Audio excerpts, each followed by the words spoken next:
What's up, everybody? Welcome to another episode of Generally Speaking on PLD Projects. I am with two of my favorite generals of all time. I'm supposed to be here with a third one, but the motherfucker overslept. He's still sleeping, I think, and I'm going to kick his ass. We're all going to shame him greatly if he ever does decide to show up. Austin, yeah.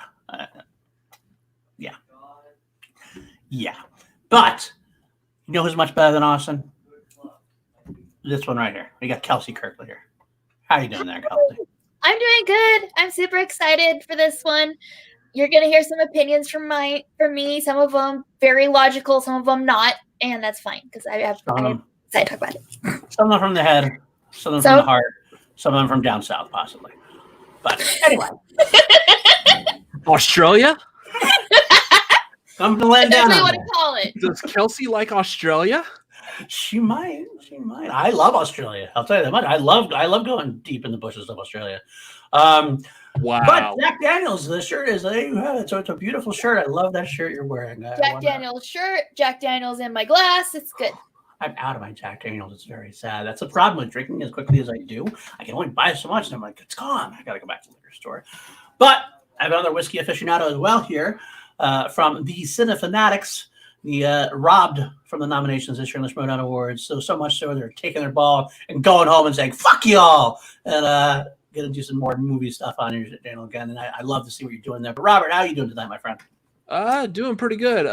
Yes, I am so much of a whiskey aficionado. I've already killed my whiskey for tonight. So my bourbon is gone bye-bye. So I am rocking the tap water tonight at this point. All right. I do have to work tomorrow, so. Ooh. And yet you're spending your hours with us. I really appreciate that. But I'm a late person. I stay up till wee hours of the morning doing graphics and video and whatnot. It's how I relax. That and talking about the Marvel Cinematic Universe, which we're going to talk about in just a second. Actually, I'm supposed to get up early-ish tomorrow because I'm supposed to be doing a half marathon with my wife. And by half marathon, I mean Harry Potter marathon. But you don't have enough time, unfortunately. I've heard of people downing like a bunch of whiskey the night before actually running a marathon. You know how that ends up? Probably not very well for them, I'm going to bet. Ralph. It doesn't end well. Well, it's good to see you guys in the chat already. Got Oscar Romo in the chat. Justin the Juice is loose. Party Jay. Always good to see you guys in the chat. Love you guys very much. Thanks for stopping by. We are talking MCU. We did have of course, WandaVision debuted on this week on Disney Plus, or this Friday rather. Give me your initial thoughts on that. I mean, we're talking about it probably a little more later to get into anticipation, but what were your thoughts on it, Kels? I'm planning on going back rewatching it again and again because I really want to pick it apart. But on first impressions, I'm super confused in the best way possible, where all I want to do is figure out what's going on here and see what's coming up next. So they've got my attention. I'm excited. Very nice. Very nice. And Robert, I know you have a whole review on your Cinefanatics channel, so you should definitely go check that out as well. But give us the Crib Notes version of that. Basically, we very much like the episodes. We like where this is going. The fact that we were kind of confused by the trailers going into this, and that all the episodes did was just really cement the fact that this is going to be something where you're going to want to watch it. You want to find out more and more what exactly is going on. And that there's so many little Easter eggs and stuff. It's a lot of what we uncovered on our live stream review of it.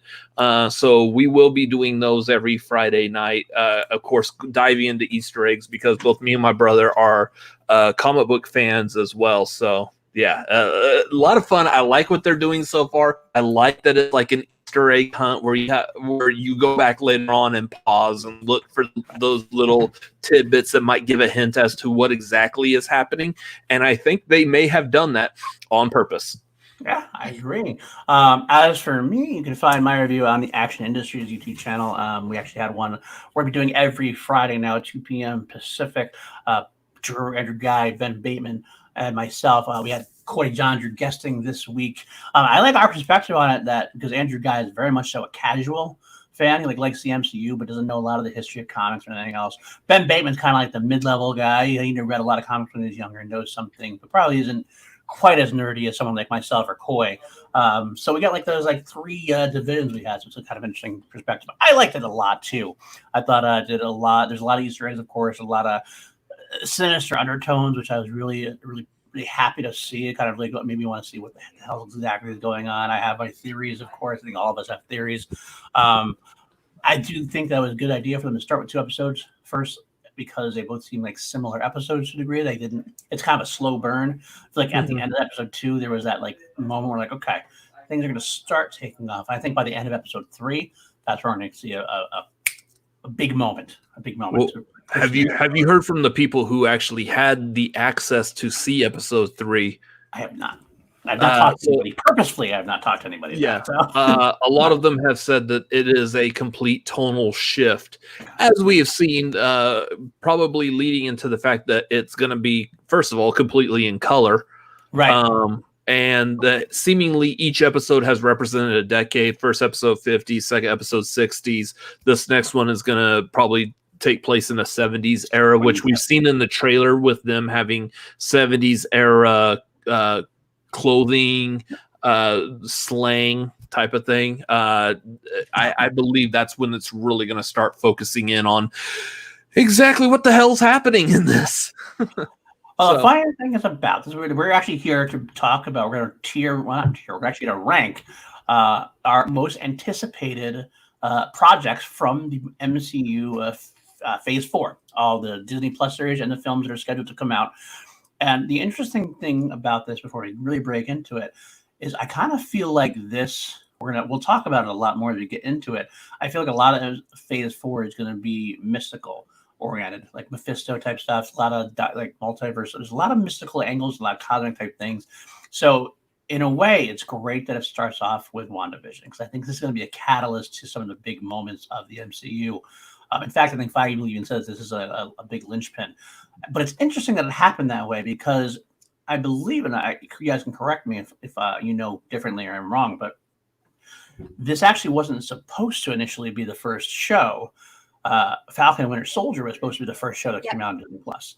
So instead, we get this one. And I think it's almost like a silver lining of the pandemic, because I feel like this one, as quirky as it is, as batshit crazy as it is, I think it's going to lead a lot more into what's happening with the MCU than Falcon and Winter Soldier is.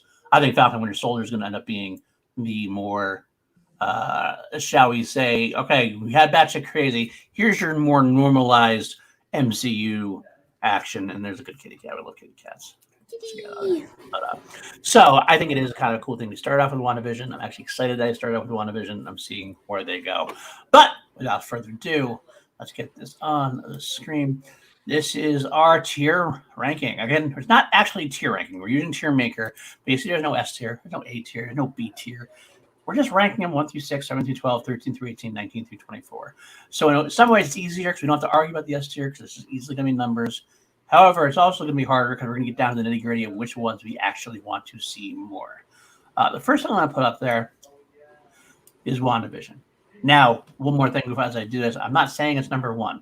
I'm just throwing everything up there in order to push, and we'll just go through them and rank them, and we'll bump them down as we go down. So everything's going to go at the top row until we start pushing things down. It makes sense to you guys to make. Yes.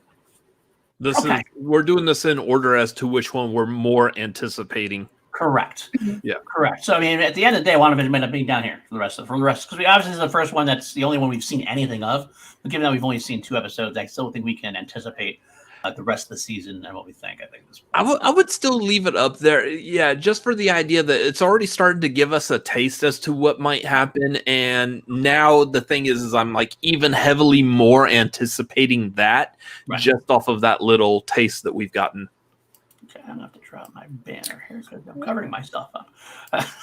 And yes, party says so too as well. Yep, it was supposed to be last August. That makes sense to me as well. Okay, well, we already talked a little bit about WandaVision. I'm anticipating this pretty highly at this point, because I did love what I see. I guess I do think there's some batshit crazy moments happening. I feel like at the end of this, Wanda is going to be a big villain, perhaps, in the MCU. And a villain is a strong word, because I don't think she has any mechanical plans, but the fact that she's going to lose all sense of reality and the heroes are going to eventually have to stop her. I'm really looking forward to that aspect of it. So I do think this is a big thing. I'm anticipating the possibilities of that. And the second possibility being if the villain is who most of the fans seem to think it is, and I'm one of them as well, being Mephisto, or at least being heavily involved, that's a big baddie. So I definitely think this is going to be a big linchpin. So I really am looking forward to this at this point. What are you guys' thoughts? This is a little bit of a spoiler to how I'm going to rank these list, but I'm honestly slightly more interested in TV, what's happening with Marvel with TV, than I am the movies. I'm excited for the movies, but I love that there's going to be so much storytelling, because like I saw like on Twitter that each season for all the shows are going to average out about 6 hours of content. There might be more or less episodes, but just timing wise, about 6 hours. So it's like a 6-hour movie to get to tell the story, as opposed to just a regular 2.5, 3-hour Marvel movie. I love that for the MCU. I feel like it needs that extra time to tell stories. And I think what I've seen so far with WandaVision, it's been a perfect example of why that's going to be so beneficial to the MCU. So I honestly probably, in my personal opinion, would leave WandaVision up in the first 1 through 6 when we're done, because I'm just that interested and invested in what happens. I could see it happening. Absolutely could see it happening. I don't know yet. And it all depends. I just don't want to say anything because there's so many projects to talk about. Half of them I'm probably going to discover more about them as they go along as we talk, and then I'll decide then how much I anticipate it. Robert, you are anticipating this as well? You really... I'm definitely on the train that WandaVision seems to be heading, as of right now, it is heading towards a lot of like the theories that a lot of people are saying. It's heading towards this kind of like being a dream type of environment. After watching these episodes, I went back and watched the trailer, specifically the second trailer, which is playing the Beatles' Daydream Believer over it. So I do believe it's some kind of a controlled dream type of environment, which is very much going to lead into the character of Nightmare, who we've already been told is possibly going to be like one of the big baddies in the next Doctor Strange movie. Yeah. So I like that. One of the things we talked about as far as Easter eggs is directly in reference to in the second episode, they showed the commercial there showed the Strucker watch, and the time on that was like 2:41, which we were looking at that and thinking it was pointing to the Avengers comic 241, which dealt with Wanda, Doctor Strange, and the character of Morgan Le Fay, who is also a mystical type character. So I honestly believe that something is going to be involving Morgan Le Fay, Nightmare, and probably still very much having Mephisto being the one running everything behind the scenes. It may be setting up Mephisto to be one of the another big bad, like Thanos level villains, which makes complete sense. Yeah, because apparently all these villains are coming from Silver Surfer at this point. So seems that way. All right. Okay. Well, then let's move on to the next thing got here and there, and it's Doctor Strange and the Multiverse of Madness. I'll start off with this one. I personally am doing this right now. I'm actually very excited about Doctor Strange, which is kind of strange. No pun intended.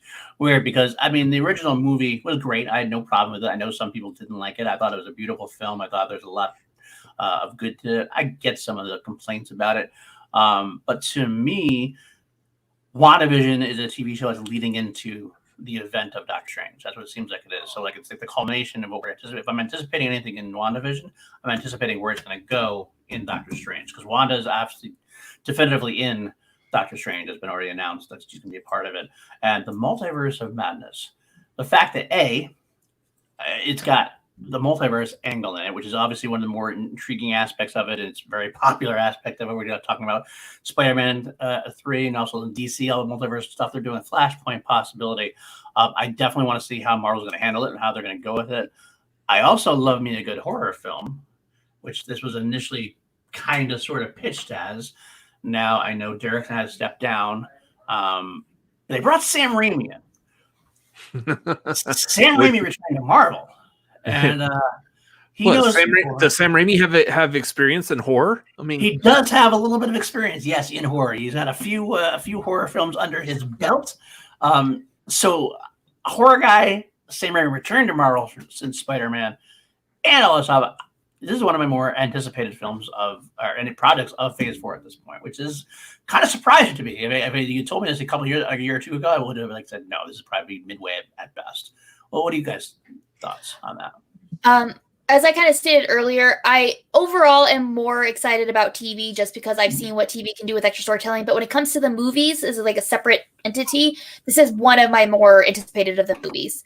I love the concept of the multiverse being included in this movie. I love the first Doctor Strange movie. I really like Cumberbatch as Doctor Strange, and I'm excited to see more of him. Plus the element of darkness and a little bit of horror vibes to it sounds like a recipe for success to me. So I am super excited for this movie. It's gonna be. I think it's gonna be really good.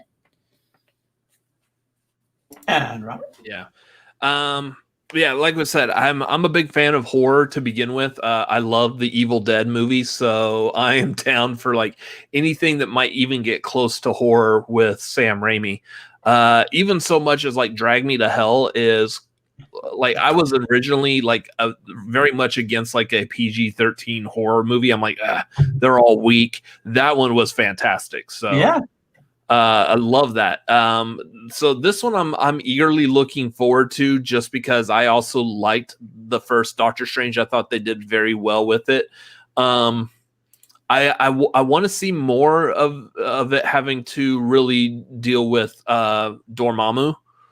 And I'm eager to see if this is going to pick up where the first one left off with Baron Mordo being the villain as well. Like maybe he's like a low-level villain that Doctor Strange has to deal with at first, and then it's going to lead back into like Mephisto and Nightmare and possibly Morgan Le Fay.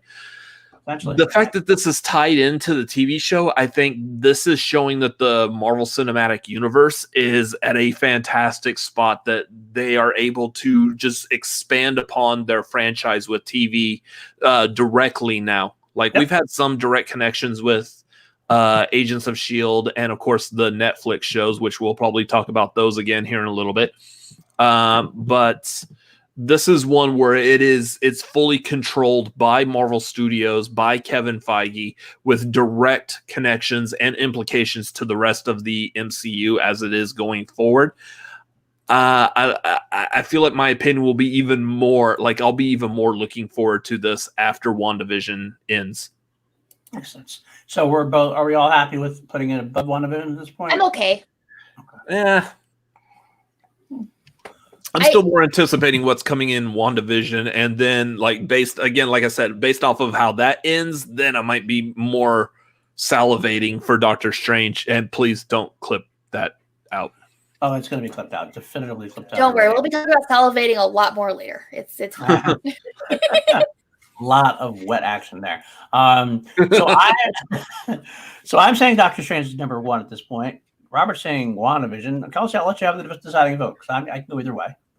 Honestly, like when I look at like if I look at TV and movies separate, they're about the same level. But I just am so excited that Marvel's putting so much into TV right now that I think I actually do agree. I think WandaVision's a little bit higher for me. I'll let it go. I will let that go because that's fine with me. See, I'm not a dictator all the time, Kelsey. We'll see. We'll see later. Okay. I do have to put my foot down sometimes. I did just get a message from Austin. He just woke up. She's gonna stop by and come in at some point soon, and we're gonna shame him all the hell. We'll move on to this point. We're gonna go with Moon Knight. I'll let you start off with this one, Robert. Moon Knight. So Moon Knight's an interesting concept. It's definitely a very intriguing character because he's a superhero with like powers based on like ancient Egyptian. I can't remember if it was like a stone or tablet or something like that. But the character of Moon Knight, if I remember correctly, has like dissociative identity disorder. Right. Which I mean, that's going to be interesting for a superhero. I think this might be really good as far as being able to create a superhero with a legitimate disability, and I think that will look really good in the current times that we have here. So I'm kind of interested to see where they go with that. I definitely like the fact that they got Oscar Isaac to play him. I think that's brilliant casting, and Oscar Isaac is a fantastic actor. The only reason I'm hesitating is because I'm not that familiar with Moon Knight. I never read Moon Knight comics. I think my only familiarity is I think he popped up briefly in the Maximum Carnage storyline in the 90s, and that's about it. That's about all I really read. Other than collecting like the Marvel trading cards during the 90s, and of course you got to get the Moon Knight one and then like reading the back of it, but other than that, like reading up a little bit about Moon Knight since they officially announced this TV show, that's my only experience really with Moon Knight. But I like what they could potentially be doing with this character, and I'm eager to see it. I'll watch anything the MCU puts out, except maybe another Inhumans TV show. Even one was done more by Feige and more. I don't even think I actually finished the first Inhumans TV show. Come to think of it. I definitely did not. Kelsey, what do you thought? What are your thoughts? All right. So I also am in the boat where I didn't know that much about Moon Knight. Actually, I'd only heard the name pop up a few times watching like Collider and things like that. And so when they announced the show, I looked into him more as a character. And I think depending on how well the show is done, which I mean, looking at who they're already casting, things like that, I'm anticipating it's going to be really good. I think it's going to be a very important show piece of medium for MCU because I mean having mental disability or struggles it's very relating for people who enjoy things to see people who have similar struggles as them and then being able to deal with it, overcome it, and seeing an interesting story with them.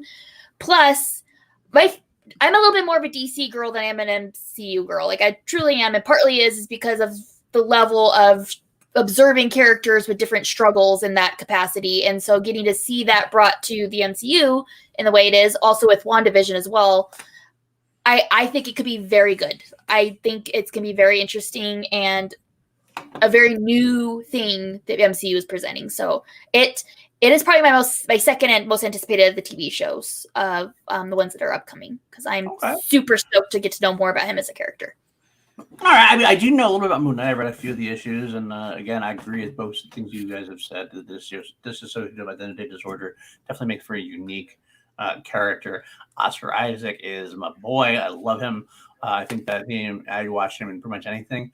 So that's a coup casting that actually totally bumped up my anticipation of this show by a lot. They also just announced Ethan Hawke is going to be in it. He's also a solid choice for me. I appreciate a lot of stuff that he's done. As far as where it goes now, though, the only reason I would keep it where it is at this point as the least of the three up there now is because I do feel like I am a guy, especially when it comes to MCU, as far as I like the connectivity things. I like things that are going to be connected to like the whole tissue. I feel like Moon Knight is going to be like a lesser connected to the overall issues. And it's going to be more of a standalone, unique series. I know there's like 6 episodes planned. Not that it's not going to connect at all. Obviously, they're all going to connect. But I do like it. I do want it to happen. I'm going to watch it with excitement, but I'm going to leave it where it is right now. Anybody argue with where it is right now at this point? I'm picking my battles, so. It is the lower of the 3. Yes. What's up, Jeff? Saw you in there before. And yes, Host was actually kind of cool. I did like that, actually. Host was a good flick. I still need to see that. Given the what it was supposed to do and everything else, there was a little bit of an unfriended Rip. A little bit, not Rip, it was definitely in that same vein, but I thought did it very well. Move on to Captain Marvel 2. Kelsey, I'll let you start out with this one. I am not a huge fan of Captain Marvel 1. I love Carol Danvers as a character. I love Brie Larson as the character. I just don't know why, but I just did not connect with the first movie very much, and I think I've seen it twice. I need to revisit it. Maybe I'd have different feelings. I've learned recently if I go back and rewatch MCU movies, I do develop new opinions, so I probably should do that with Captain Marvel. But because of that, my anticipation for this is very low.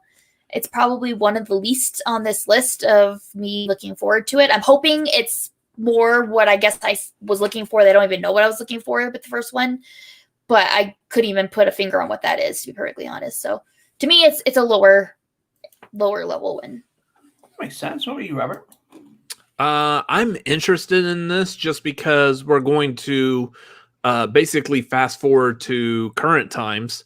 I believe they're making this lead more into the Skrulls like Secret Invasion storyline. And then also this is going to continue to play with very possibly Sword, which we've gotten a little bit of a hint on in the MCU and very strong hints about it in WandaVision so far. Especially in so much that we get Monica Rambeau, who was, I guess she was named Geraldine in the second episode of WandaVision. She will be playing herself, the grown-up, the adult Monica Rambeau. We saw her as a kid in the first one. She'll be the adult version of herself in this next movie. And all the other tie-ins that might be, I have a feeling there's a lot of tie-ins that are going to happen from these TV shows. A lot of stuff we don't realize that they're actually planning on doing until these shows come out. So that might be another one of those. By the end of WandaVision, we might have a little bit more of an idea of the direction that Captain Marvel 2 may go. Me personally, I would kind of like to see if maybe they also could potentially do some kind of a nod more towards X-Men, because I know they do want to bring the X-Men into the MCU eventually, and Carol Danvers has a lot of connection to Rogue from X-Men. Sure, absolutely. Now that was back when she was like Miss Marvel originally, but I'm wondering if they could still tie it in here. Yeah, potentially, absolutely. Or that's just a fanboy me wanting to see that. I definitely throw this one up there. Eric is totally tossing Kelsey under the bus. Seeing a movie twice is basically seeing it 0 times by Kelsey standards. How many times has she seen Birds of Prey? I don't know how many times. At least 50. I don't know exact number, but I was going to say, like, I've watched all the Thor movies 9 to 11 times this week. So, like, I do that with movies, is I just get obsessed, just watch them over and over again. So, Thor: The Dark World, you've been watching a lot, actually. I watched it 9 times this week. I'm surprised Kelsey didn't say, like, I actually have Birds of Prey playing on this TV back here in the background. It's always on a loop in my head. So, Kelsey, do you have like the Loki edit where it's all just the Loki scenes from Thor yet? Like, just all put like. No, I would like to honestly know where that is, because that would save me hours a day. You could probably hire Eric to make some kind of cut like that. I bet you would do that for us. Yeah, like, what am I, chopped liver? I mean, I could do that. I got. That's true. There you go. Absolutely. the Loki, the Loki, best of Loki. Best of Loki. There you go. And also throw on the chat saying Captain Marvel like cake from Albertsons, like yay cake, but it's still from Albertsons. I get that. I get the Captain Marvel one so much. I was not a huge fan of Captain Marvel at all either. It was a fine for what it was. I do like the character. I do like Brie Larson. I like some of the things they were doing with it, but overall, I wasn't overly thrilled. I do agree with you, Robert, though, as it has potential to be. It has that connectivity that I do like. Secret Invasion is going to be another angle. I mean, it's another project in and of itself, but I do think it's going to lead into that aspect of it as well. I got a lot of love for what they could do with it, so I am anticipating it still. I do want to see Brie kind of take a moment and get herself like more ingrained with the fans at this point. So hopefully this comes off better than it could. As for me right now, where I'm going to put it, I would put it. It's not moving for me. What the heck? Oh no! It broke. It does. Well, oh, there it goes. It was all so behind. Okay, I would put it next. I would put it over Moon Knight myself, but I still keep it under the WandaVision and the Multiverse. I'm still more excited about those. But potentially could be as high as that if it goes right. Any arguments on that with anybody?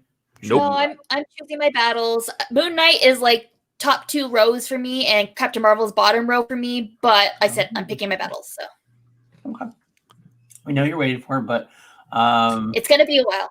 Oh my god! No. Did you see her jump? Did you see how high she jumped? The rage surge. We have to change this all when Austin pops. Anyway, you did say he was coming in at some point, but we'll find that when. Next one we got on the list here, we got Shang-Chi and the Legend of the Ten Rings. I'll take this one up first. I gotta be honest with you, I could give a shit about this one. Honestly, it's okay. I like good martial arts movies, so I do like the fact that we're having martial arts in the MCU. I never really read the character. I know the Ten Rings does go back to the group that in Iron Man 1, which is interesting a little bit to me. But at the end of the day, It's right where it should be for me. I'm not that hyped about it. I'll see it. It's MCU. Hopefully, it'll connect it to something. It'll be important in some way, and maybe it'll be great. Maybe I'll love it. Maybe it's like because before, like when Guardians of the Galaxy came out, you never would have really anticipated too much from it, and then you saw it, you're like, oh, no, I fucking want Guardians of the Galaxy. Maybe something similar to that. But my initial anticipation at this point is kind of like all right, we'll see what happens. For me, okay, so I had actually never heard of this character before it was announced. I had to actually go look him up, and I feel similarly with the Guardians of the Galaxy thing, but that's one reason why I am kind of anticipating it a little bit more than I would think, because I knew nothing about Guardians of the Galaxy. Honestly, I knew next to nothing about Doctor Strange when that movie came out, and it opened my eyes to really cool characters that are very interesting, and I think the MCU showcased them well. So that's kind of what's in my mind here about this movie, is that maybe that's the experience. Hopefully the experience I get with it is that I learn about a new character. My eyes are open to a whole new storyline and things that's going on within Marvel. I am more anticipating it than Captain Marvel 2, but barely, if that makes sense. I will say before Robbie say, I will say I might be bitter. I may be a little bit bitter because of the fact that he's such a minor character. First of all, I kind of am surprised he's not going to be a Disney Plus TV series. I kind of feel like this is the kind of like, it seems like they're supposed to do the major characters on the big screen and some of the minor characters on not Disney Plus. And Shang-Chi's one of the ones you're giving the big screen time to. Interesting. But also, I'm also pissed off and annoyed because I really want my Hercules in the Marvel MCU. And I still got we're getting Shang-Chi and Hercules still isn't going to be around. Fuck that. So, Robert, what do you think about Shang-Chi?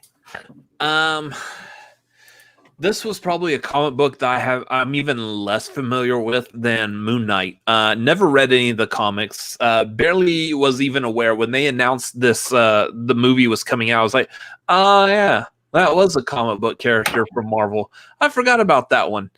I don't know exactly how this is going to tie because, again, in my experience with Marvel, reading the comics growing up, specifically in the 90s, I don't think there was any Marvel comics that I read that even had a tie-in to Shang-Chi. Like I said, Moon Knight, I believe he had a bit part in the Maximum Carnage storyline during the 90s, but Shang-Chi never showed up like in anything, I believe, if I remember correctly. So I have like no familiarity with him at all. Do I like the fact that they're making a movie of him? Cool. Like, I will watch anything that Marvel produces. I wasn't that familiar with Guardians of the Galaxy either, and that movie is fantastic. It is so good. I love Guardians of the Galaxy. Yeah. Exactly. The thing about this, though, that I feel like is a real negative drawback is I feel like this movie is a complete waste of the Mandarin. And now that Endgame showed us that Tony Stark is dead, we will never get like Iron Man versus the Mandarin. That's like X-Men not fighting Magneto or Superman not fighting Lex Luthor. That's the main villain of that hero. And it's been completely taken away from us. Yeah, cool. We're actually finally getting the real Mandarin now. Big whoopty. Iron Man is dead. Who cares? Like, Mandarin is not really a threat anymore if his arch nemesis is not around to be able to kick his ass. So that's my takeaway on it. I have no real high hopes. I'll go watch it. I'll support Marvel because I like them, but I have no real, like, if this movie didn't exist, it wouldn't change anything. Gotcha. All right. Real quick there, Justin. You're always invited, Justin. This was an invite thing. I kind of almost spur of the moment. Like last night said something, and then maybe it'll happen, maybe it wouldn't, and all of a sudden, boom, it happened. You're always more than welcome. You know that. Just DM me anytime. But speaking of people on the show, we do have a guest appearance. How you doing, Sleepyhead? You motherfucker. Not great. I think I've got a tooth infection. So. Oh no. Yeah, I'm a little high on painkillers, but that's the best. Doesn't mean I can't talk Marvel. That's the best situation to talk Marvel. That's the best way to have you on. I mean, I was gonna, talk some shit and shame you some more. We definitely shamed you at the beginning of the show, saying I called you and everything else, and then you dropped the ball. But I won't say anything more. If you're in pain, I'll let it go. Before we move on, what are your thoughts on what we have so far? We're doing just not tiering. We're just doing 1 through 24 of the projects. These are the most anticipated Marvel MCU projects in order so far. What are your thoughts on this? as for me, I'm not familiar with Moon Knight or Shang-Chi. So most of my experience with Marvel comes from the MCU. I need to get into the comics a little more, especially with things like WandaVision becoming the norm because there's hundreds of Easter eggs in every episode, like to the comics and things like that. So, but of these things up here, I obviously am very excited about WandaVision. Everyone's getting tired of me talking about it all the time, I think. Not quite yet. Not quite. I am not familiar with Moon Knight or Shang-Chi, but I am very excited for Doctor Strange in the Universe of Madness, and I am hopeful that they will do better with Captain Marvel 2 than they did with the first one. I was not a huge fan of that movie particularly, but so pretty much seems like you like the order they're in right now, pretty much at this point. Yeah. Okay. I initially argued, by the way, for Doctor Strange being more than WandaVision because I say that I love WandaVision, but I think everything in WandaVision is going to kind of culminate more in Doctor Strange. So I'm a little more looking forward to the culmination of that in Doctor Strange. But they voted against me, so I went with that instead. So I guess the rest of the panel, we didn't actually say, is that good for you guys, like Kelsey and Robert, as far as Shang-Chi versus Moon Knight? I'm more interested in Moon Knight. I know that. Yep. That's fine. I'm picking my battles. You're picking a lot of battles here. I am so because it's coming. At the very end of this, geez, it's like the last one. He moved it to the last one. It wasn't supposed to be the last one. I don't know what you're talking about. It'll be the finale. That was done on purpose. The climax of the show. Oh, good Lord. Really, Kelsey? God, I love it. I love it. This is why I have Kelsey on. Beat around the bush on that innuendo. Oh boy! All right, Secret Invasion is here at this point. Austin, I'm gonna throw it to you first on this one. Anything about Secret Invasion? I'm pretty this is a pretty big deal in the comics, correct? Secret Invasion is. There was a big comic book storyline for Secret Invasion. Yes, there was like a rival, like the Civil War type angles and those kind of things. Yeah. So is this kind of like their phase 5? Is this kind of whatever? Phase 4. The next phase 4 is this kind of going to be like their big end to that phase, or no? It is all this really is it says it's a series. It says it's a sequel to Captain Marvel and Spider-Man: Far From Home, and it is a 6-episode season, which actually is surprising because so it's a series. Okay, it's a series, a TV series. I mean, Disney Plus.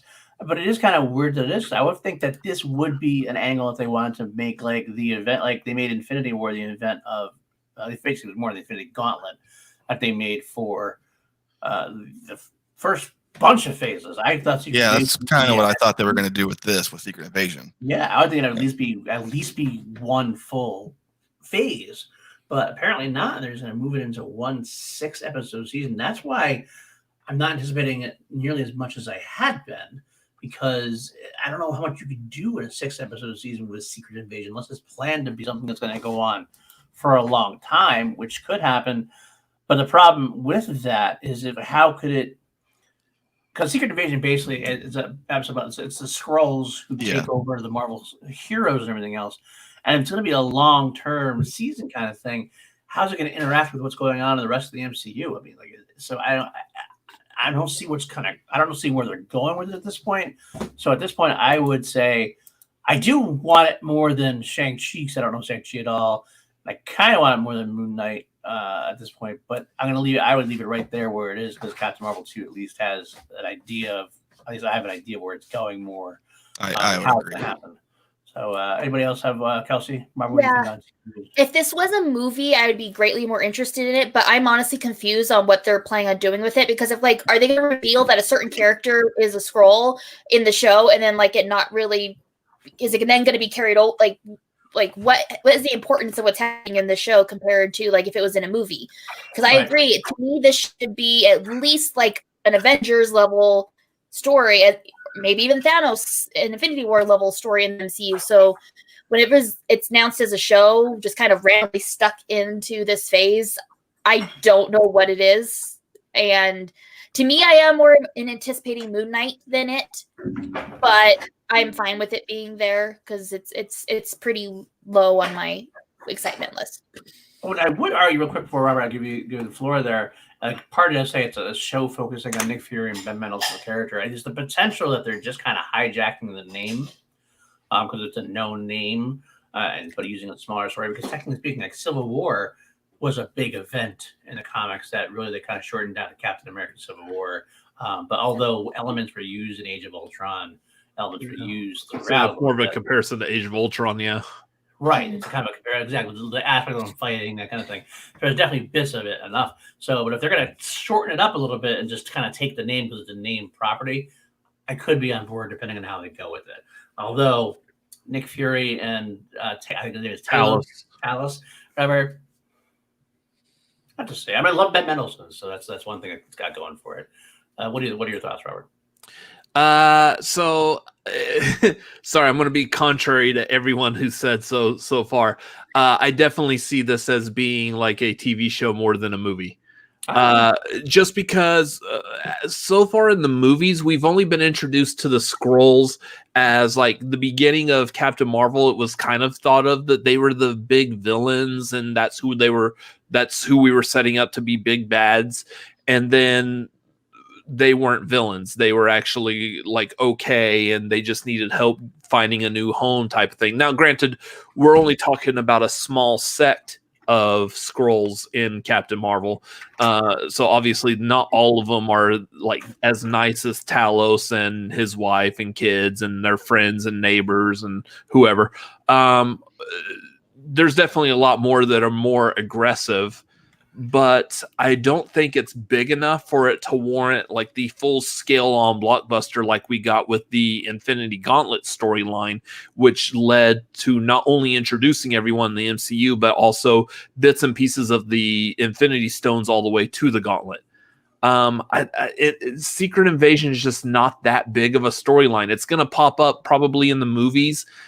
Guarantee it will be some like post-credit scene where we'll see some hero like shapeshift back into a random Skrull and you'll be like, type of thing. But that's probably about as much as we're going to get into the movies. And then you're going to have, again, a 6-part episode. So if they're like 30 minutes each, you're talking about like a 3-hour long movie. That could essentially be just one long movie in itself, broken up into the 6 episodes. I think that format fits the storyline of Secret Invasion a lot more. Secret Invasion is a good story in the comics, but it's not of the quality level of Infinity Gauntlet or even Civil War, which I know the Civil War one kind of got glossed over just a little bit in the movie, but they really couldn't do that in the MCU as it stood right now. All right, that makes sense, I guess. There's a lot of different angles they can take with it. And if they're going to go that way, could work. But what about you as far as where it goes there? Is it over Moon Knight for you? Is it under Captain Marvel still for you? What's your thoughts on that? I do like it where it's at right now, just because kind of like what I was saying, what we're seeing right now is what's going to build up the anticipation potentially for Captain Marvel 2. And I know Captain Marvel 2 is going to lead straight into Secret Invasion as well. So like all of that is all coming together for Secret Invasion. Okay. So yeah, I like where it's at right now. I'll leave it there. I mean, I initially put it there. I do go back and forth because of the Oscar Isaac thing in Moon Knight does make me almost bump it up, but I think it's okay where it is. That's our 6 right now, so we're actually going to start moving things down at this point. The next one is Ironheart. Why don't you go ahead and start this one, Kels? So I have mixed like feelings with Ironheart. When she showed up in the comics, I was super excited. I'm like, this is a cool aspect way to look at a new, person taking over a mantle. But I am excited for it for my daughter. I think she is going to get a kick out of this show and love the character and love just like that idea of young, smart woman, girl taking over the Iron Man mantle. As an adult, me personally, I will watch the show because it's MCU, but that's the only reason. If this was like a superhero show not tied to the MCU at all, I would not watch it. It would not be my cup of tea. Okay. So to me, it's probably my least anticipated of the shows, to be perfectly honest. But I'm excited for what it will mean to the younger audiences. Okay. That's a good point. It's a good point I didn't really think much about. But awesome. What about you? I just Googled her about 5 minutes ago. Looking it up, I'm a little excited for it. Until I see what it really looks like, I'm not that excited. Iron Man was one of my favorite characters, like he is most people in the MCU, at least, particularly. So I'm kind of excited, but until I see, I don't know anything about this actress. So Where would you put it? probably where it's at. So below Shang-Chi? Yeah. Okay. Robert, what about you? I'm not that familiar with Riri. I don't know. The thing that I know from her in the comics is like she created her armor on her own with like no real help from Tony Stark, which feeds into where the MCU is right now.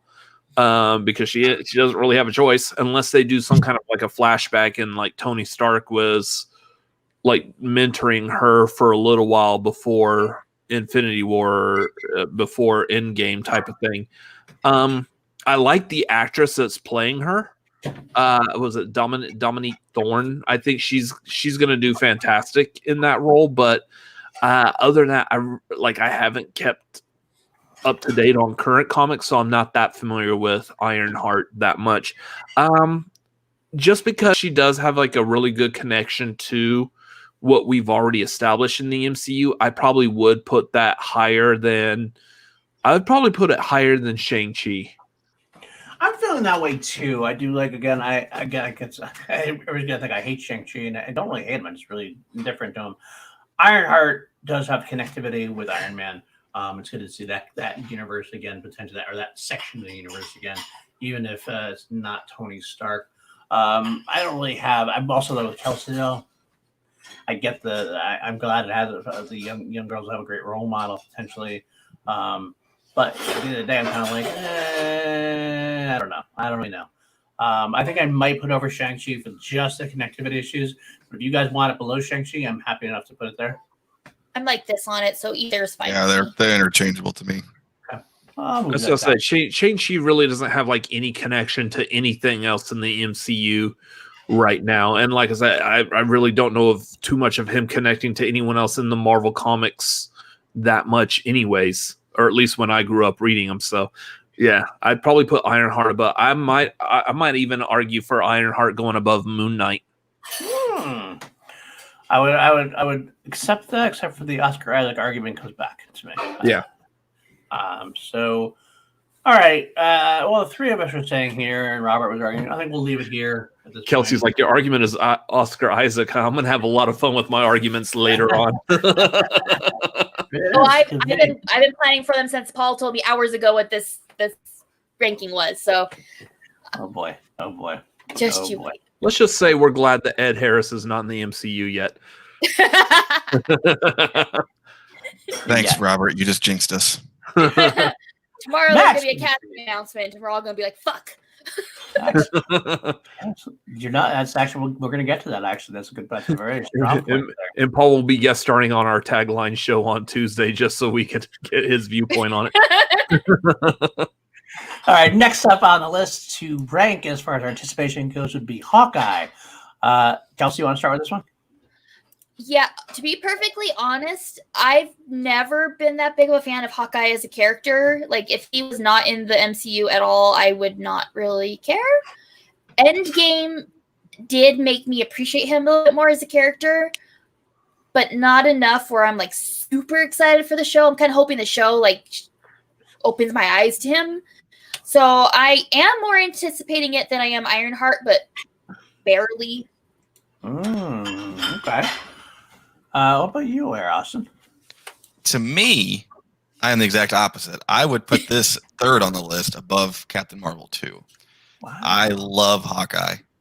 I think that's partially due to my limited experience with it just being with the MCU, but I love Hawkeye. I love Jeremy Renner. He's perfectly cast.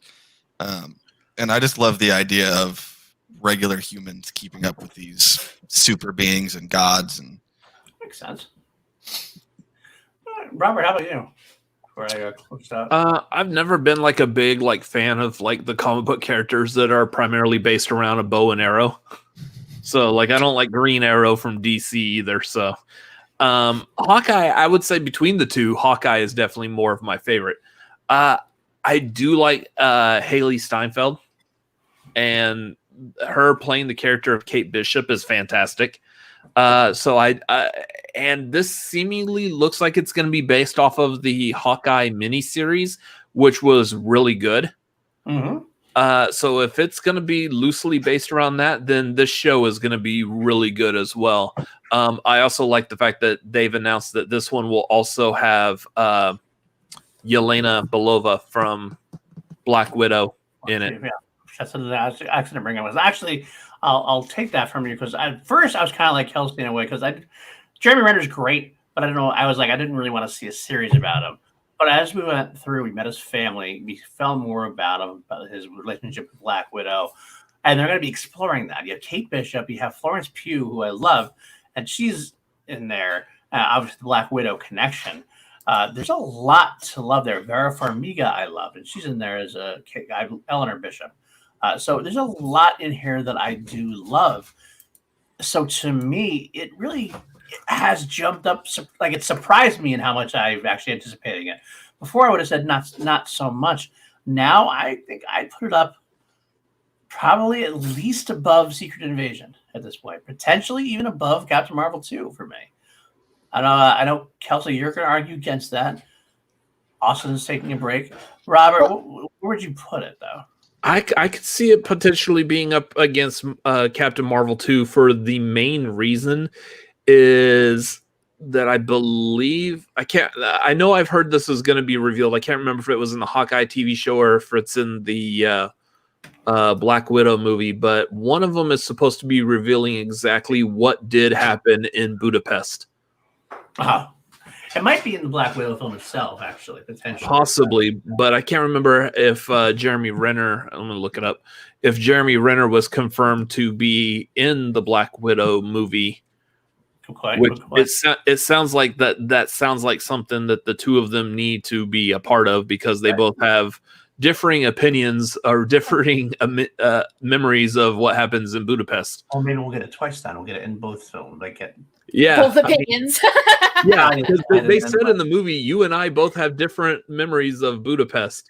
Like one we get Black Widow, the other one we get Hawkeyes. So, yeah, I mean, just based off the cast alone, but again, based off of the limited series from the comics, I think that Hawkeye show is going to be really good. Okay. So are you putting it right there where it is for the most part, or? I can see the argument for either there or possibly above Captain Marvel 2. And okay, I see. I would put it above it too. I'm kind of trying to leave it down a little bit because I know Kelsey, you were going to say something before. Well, that's what we were talking about. The ranking is I do put this in my mental list above Captain Marvel 2. I do, but Captain Marvel 2 is way lower to me. So if that helps you rank it. Okay. Well, so you want Secret Invasion more than Hawkeye? Yes. You are. I'm okay with that argument as well. I definitely think Hawkeye is definitely somewhere around Captain Marvel 2 and Secret Invasion. All right. You know what? I want to put it right there. I think that's kind of the best compromise we have at this point because you can't do too much because obviously if Secret Invasion is up above and it's kind of throwing it for a loop. I think this might be a good compromise for everybody. Did that figure ready? Okay. Picking my did we officially agree that Ironheart was below Shang-Chi? We did. Because I thought we were saying that we have more of a connection with her just because of the Iron Man connection than Shang-Chi because he has no connection to anything so far. You know, I think you're right. Actually, I think I'm going to the next gentleman. That's fair. I'm okay with that. Yeah, we'll do that. Good catch, Robert. Good catch. All right. Armor Wars. This is very weird. I'll start this one. This was very weird for me. Armor Wars is a very famous storyline, but we're doing it without Tony Stark. We're doing it with James Rhodey being in charge, and I don't know if I love War Machine and Rhodey. Something about this seems like it's going to end up feeling like a cheap version of Iron Man. So Is that fair? I don't know. I don't know if it's fair or not.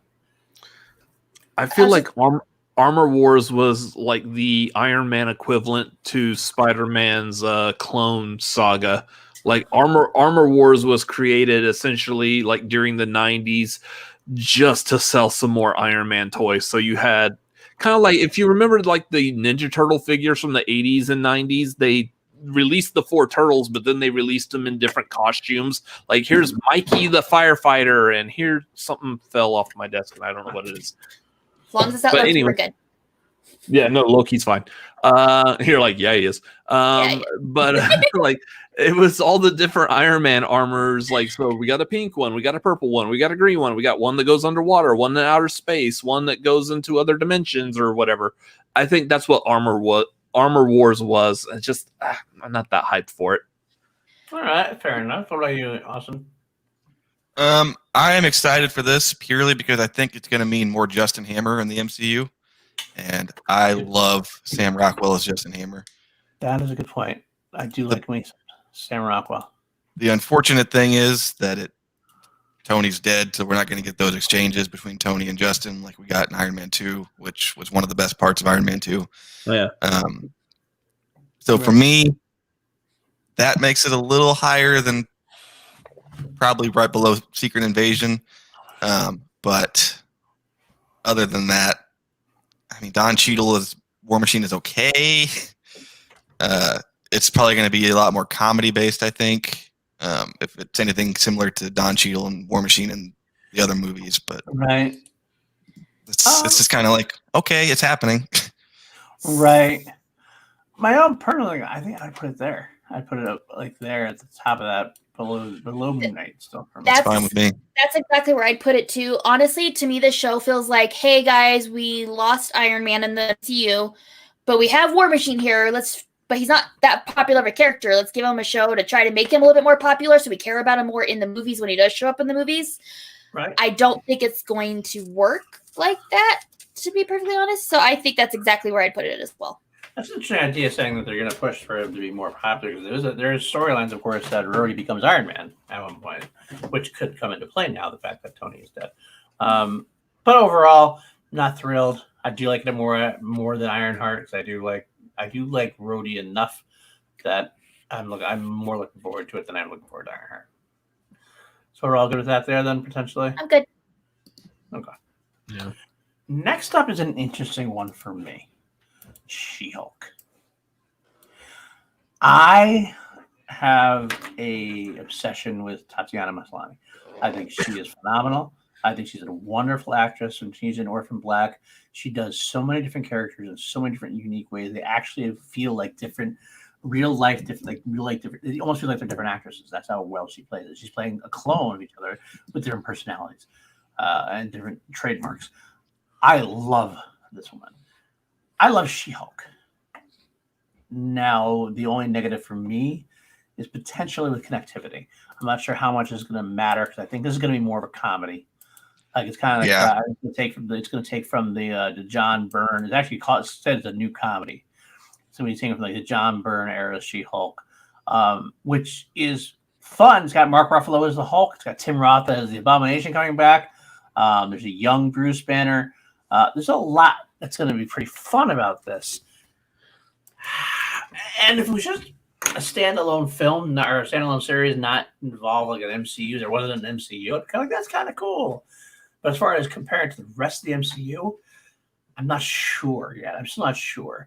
But with that being said, and with everything else I said about the project and Tatiana, I would probably put it to at least here, if not above Hawkeye. What are your thoughts? This is really out of order, but I am also anticipating it more than Hawkeye. To me, it's behind Moon Knight, above Hawkeye in my mental list. Yeah. I love She-Hulk as a character. I've seen that actress in other things, and I think she does a great job. And so when I saw her picture, I'm like, oh, I know that girl. Like, I think she'll do a good job. But the idea of, I see it like She-Hulk being like a comedy procedural sort of show where it does stand on its own, but it's still funny. It's enjoyable. I think it's going to be pretty good. to be brutally honest. I'm excited for it. I'm hoping it's going to hit my expectations. So to me, I'm more excited about it than Hawkeye, but like I said, that list would be lower. So it's not super high anticipation, but it is more than Hawkeye. Boys? Go ahead, Robert. I'm super hyped for this. Because again, you were talking about Mark Ruffalo as Hulk. So I mean, of course, you know that Jennifer Walters is cousins with Bruce Banner. So she needs she needs a blue transfusion. She needs a blood transfusion, and so it makes sense to get it from a relative. Yeah, she needs more blue in her life. So you've got Mark Ruffalo as Bruce Banner. I love the fact that they're bringing back Tim Roth as Abomination. I don't know how the hell he's going to play into this, but I like it because I like Tim Roth as Abomination. In any kind of like a sequel to Incredible Hulk would be great. So I'll take that as I can get it. The one thing that really stands out for me, I don't have any I don't know the actress playing her. She looks good. She looks like she could be Jennifer Walters and She-Hulk. So I like that. But otherwise, I haven't watched, as far as I know, anything else that she's in. The one thing that I'm really connected to this is Kevin Feige talking about it, going, well, you know, she's a lawyer. This takes place in a courtroom. Who knows who could show up? And you're like, that, like, I think that's the icing on the cake of this, and that I would actually put She-Hulk, definitely above Hawkeye, because if they can bring back Charlie Cox as Matt Murdock in this, that would be fantastic. Yeah, I am all for that. And we know he's doing something, whether it's this or the Spider-Man movie that we'll probably talk about here in a little bit. He's doing something in the MCU. He's not done. And I'm all for more of his Daredevil. I agree with that. Awesome. I'm fine with it being right there. For me personally, Hawkeye and Secret Invasion are a little higher, but I like MCU's comedy, so I'm okay with it being a comedy. Right. Mark Ruffalo, Tim Roth, I love both of them.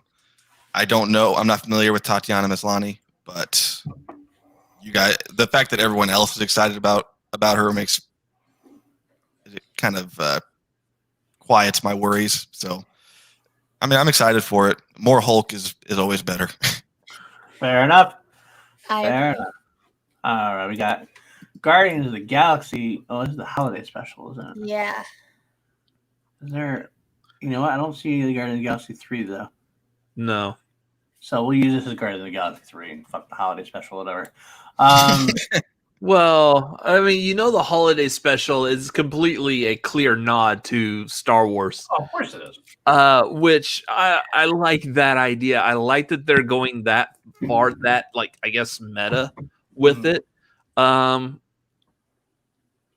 don't know if we're just getting like a complete one-off, or if this is actually going to have any kind of meaning or any influence at all with the rest of the MCU. Yeah, but we're not gonna. Yeah, I'm not gonna bother talking about the holiday special. To be honest with you, yeah, it's what it is. It's gonna be fun. The Guardians of the Galaxy Volume 3, though itself, I'm looking forward to because I love the first two films, especially the first one. I think you're gonna get more of the same. I don't know if we're getting any Thor in there or not. I know, like, that was the thought. I thought they used against having Thor. Like, totally, he's been confirmed for it. He is in there though. Okay. So look at the cast. I don't see him in it still. So that's why I'm interested in seeing that. But otherwise, it doesn't really matter if he is or he isn't, because it lives and dies on Chris Pratt and Zoe Saldana and Dave Bautista, Bradley Cooper, and I guess you could say Vin Diesel too. Although, come on, really, that's what you're getting paid for. I am Groot. How can you not love Guardians of the Galaxy considering what they've done? It's a property that's proven itself. James Gunn is really psyched up after now doing the Suicide Squad, going back to Guardians of the Galaxy. I don't know. I like it. I look forward to it enough. I would put it probably there. I'd say. I don't know if I go higher or not. It'd be close to it, but that's a pretty good spot. Especially because we don't know anything about it. Right. Right? That's the problem. I mean, what do you think, Kels? So I love the first Guardians of the Galaxy movie. I like the second one a lot. I do like the characters. Groot is hit or miss with me. I'm not a fan of cute things unless a different kind of cute. So like so I kind of think it depends on whether like how much involvement Thor has and sidetracked. Another show is happening that we'll talk about later that is bringing back another character into the MCU. I am hoping that one show means that there may be the possibility of future appearances of that person in other things that Thor is in. Does it rhyme with Doki? It does. Something in Doki or Marvel?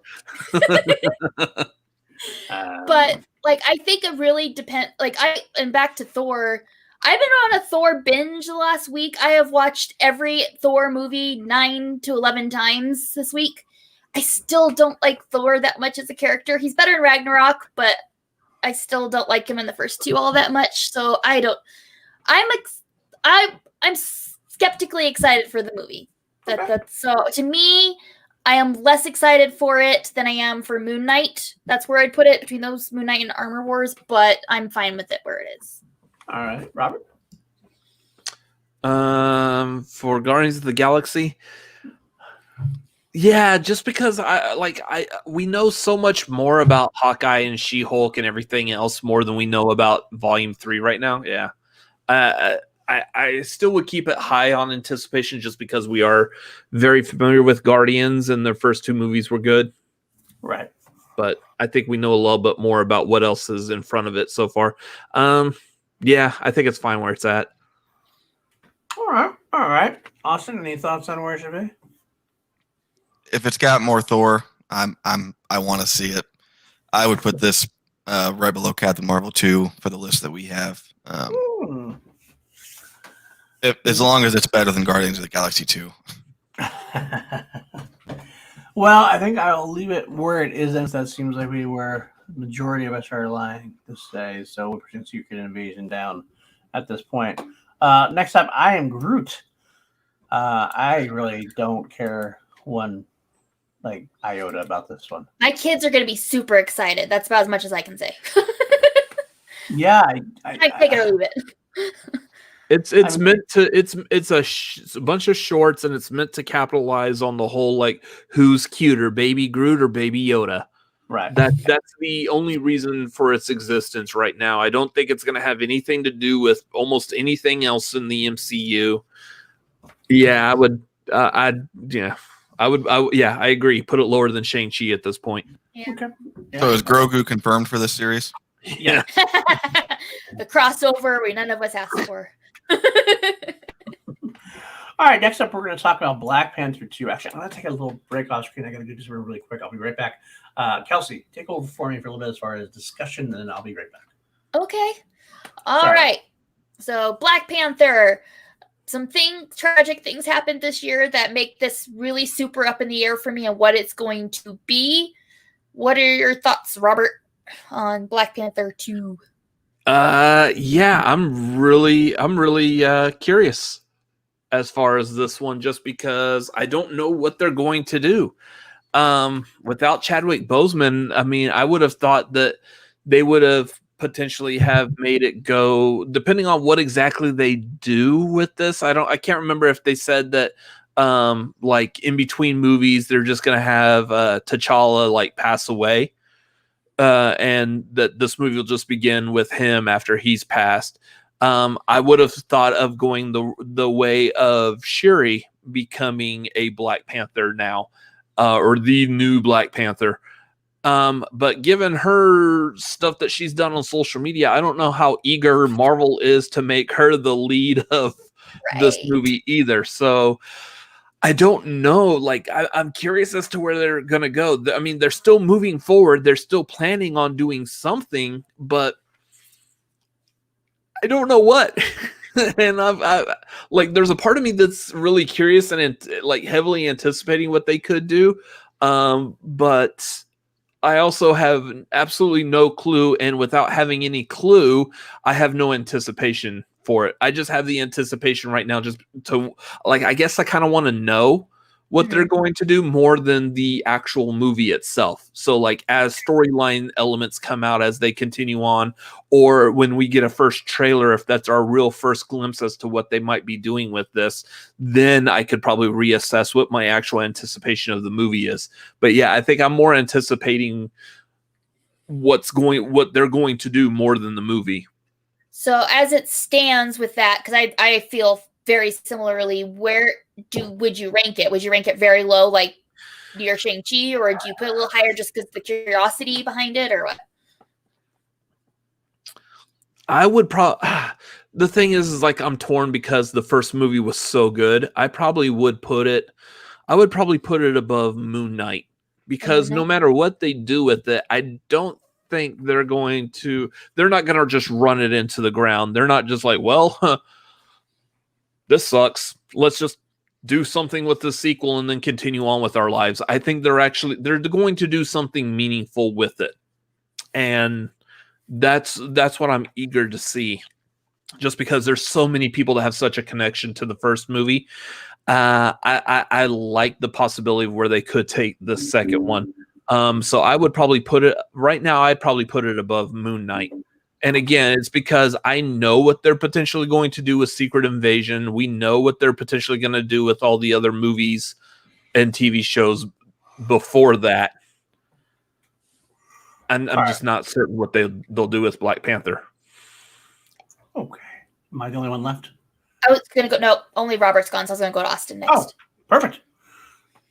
So, pre-tragedy, I would have put this probably right next to Doctor Strange.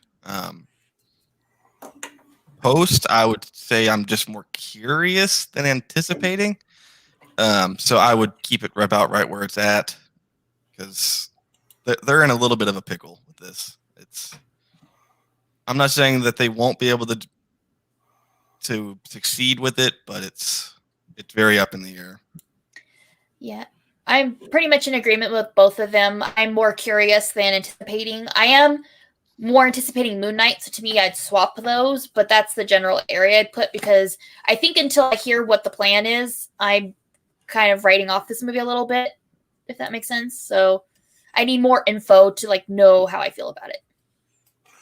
Yeah, I'm going to come in and say the same thing. I mean, obviously, again, my thoughts were I'm definitely far more curious about how they're going to handle it more than I am anticipating it.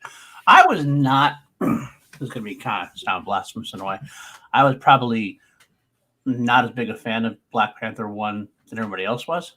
I didn't not like it. I liked it a lot of it. I think there's a line of culture is very important. I love Chadwick Boseman. I like Michael Jordan, Jordan, but it didn't connect with me on every level compared to some of the other ones. I always thought Black Panther was probably a mid-tier Marvel film for me. So taking away Chadwick Boseman, which is one of my favorite parts about Black Panther, I don't know, it almost seems like it's icky a little bit. That's wrong. I know they're trying to do their best by me. They're kind of again they're definitely caught a pickle. But overall, the curiosity is not about anticipation for me. So I also actually would put it below Moon Knight. And again, it's the Oscar Isaac effect in a way to me. Saving this argument. No, you are. I have a feeling PLD does not feel the same way about Oscar Isaac as Kelsey feels about someone else. Are you sure? No, I mean, I'm not sure. He's worn Ed Harris on his shirt, so I mean, if we're talking Ed Harris, it might be different, but keep it to his heart. So I don't know. I'm gonna put it so you guys wanted above Moon Knight. Kelsey wanted it below Moon Knight. I want it below Moon Knight. I'm not sure how we go with it. How strongly do you guys feel, Robert and Austin, about it as far as Moon Knight goes? I'm fine with it right there. I mean, I guess I'm okay with it.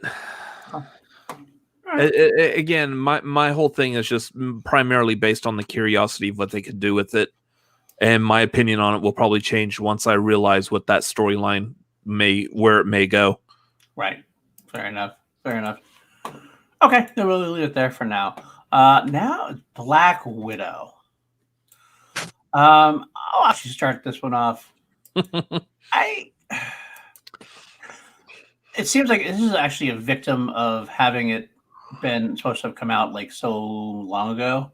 Like it's gotten to the point where I'm like almost over it. I mean, already we're talking about a film where I'm not a big fan of interquels, so to speak, without a major story to tell, and I'm not sure where I would go with this in terms of excitement level. I love Scarlet. I love Florence Pugh. I love David Arbor.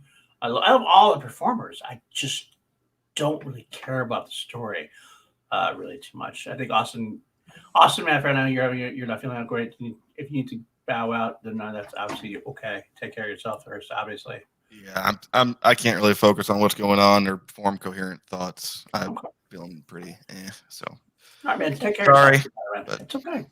We'll do it up. We got all the rest of our lives, so don't worry about it. All right, later, guys. Have a good night, man. Take care. Take care. I don't know how to call him out like that on screen, but I didn't know other way to have him gracefully bowed. So yeah, I mean, I do want to see it. I do love the idea of it. But I just feel like I'm kind of over it. I almost feel like I've already seen it. It's almost like it's already come out and I just missed it or something. I don't know, I don't even know where I put it yet. So I'll listen to you guys and you tell me where you guys want it.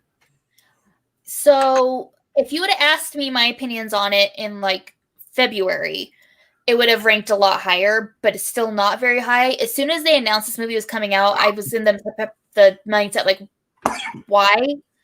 Like, I don't feel like Black Widow is the type of character that can carry a whole movie, let alone now that we know what happens to her. This like is before that. So like what impact does it have on the entire MCU as a whole if she's going to be soon gone in the MCU? You know what I mean? So to me, this is honestly probably just before Armor Wars. I'll see it, but I really don't care. Like Robert? I think, and like I'm heavily anticipating this just because at this point I've been anticipating it for so long. Might as well just keep the anticipation going. There's a couple of theories I have about it as to who could be doing what in this movie, and I just want to see if I'm right. But I think this movie overall, when we see it, we'll find out that this movie is probably less about Natasha and probably a lot more about Yelena. Mm-hmm. I think this movie is primarily to set up Yelena Belova, and which would make sense because there's no reason why we should give a flying flip about Natasha now. She's dead. Who cares what happens to her in this movie, essentially? I think it's a lot more of a setup for Yelena, and I'm eager to see what they could do with that because that's a good dynamic. Plus, we do get the backstory of Natasha, of the Red Room, of Budapest, of who exactly is Taskmaster in this, because I think that's gonna be a big part of this storyline.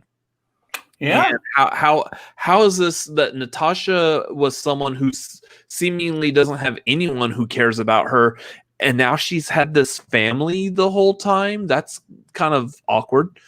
There's so many things that they've introduced that we've been sitting on for an entire year that I feel like I want to know at this point. I'm just really glad that Endgame was not the one that was like held back for an entire year during a pandemic, because we would all be losing our fucking minds. Oh god, yeah. Although you say that, the funny thing is about, and the thing I was going to bring up about Black Widow, it almost seems like this is still a Phase 3 film. Mm-hmm.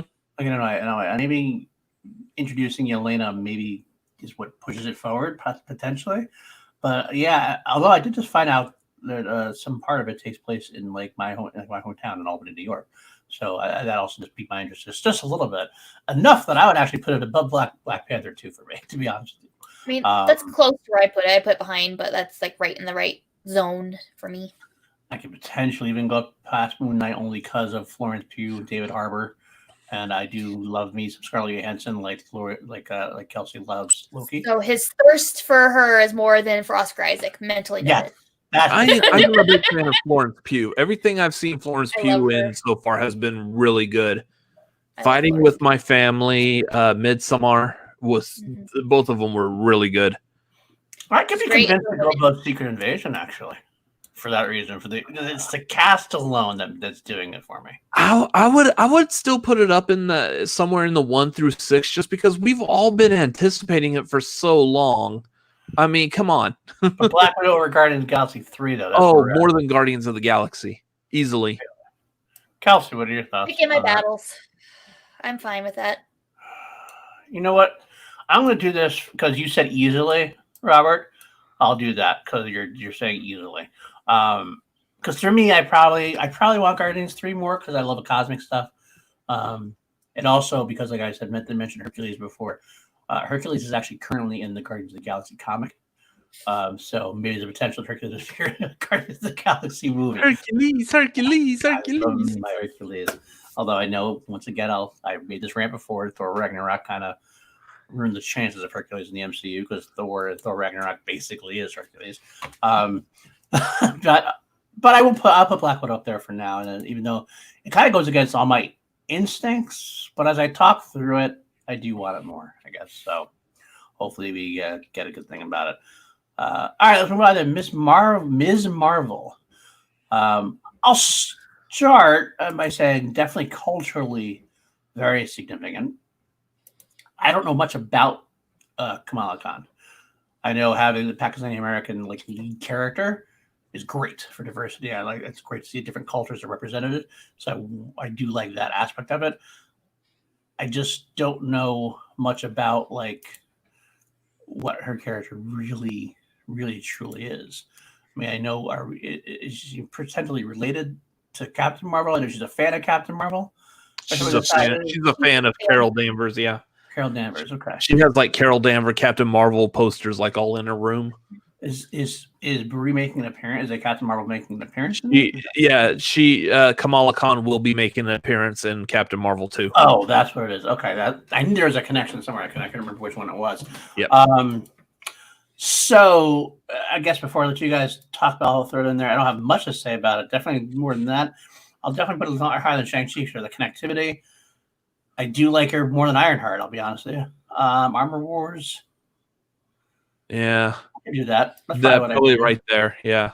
That's exactly where I'd put it. So Miss Marvel, I've read a lot of the more recent the recent comic books with her, and Tilly actually read them. Tilly was wanting to get into comic books. I'm this seems like a good way to get her into it, and she loved them. So on a very personal note, I am excited for the show because I know it's something Tilly and I will watch together. Which also Ironheart might be that as well, but I just think Miss Marvel, I have more anticipation on that experience with Tilly. I think Tilly's going to love it. I actually like the character a bit.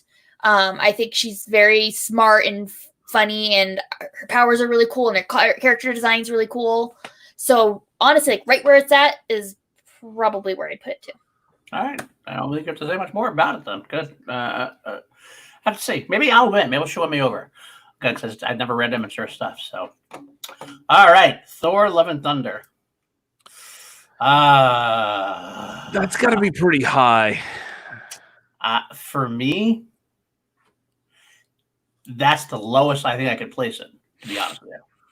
If she's moving Black Widow down anyway at this point, and moving Armor Wars down, which is fine.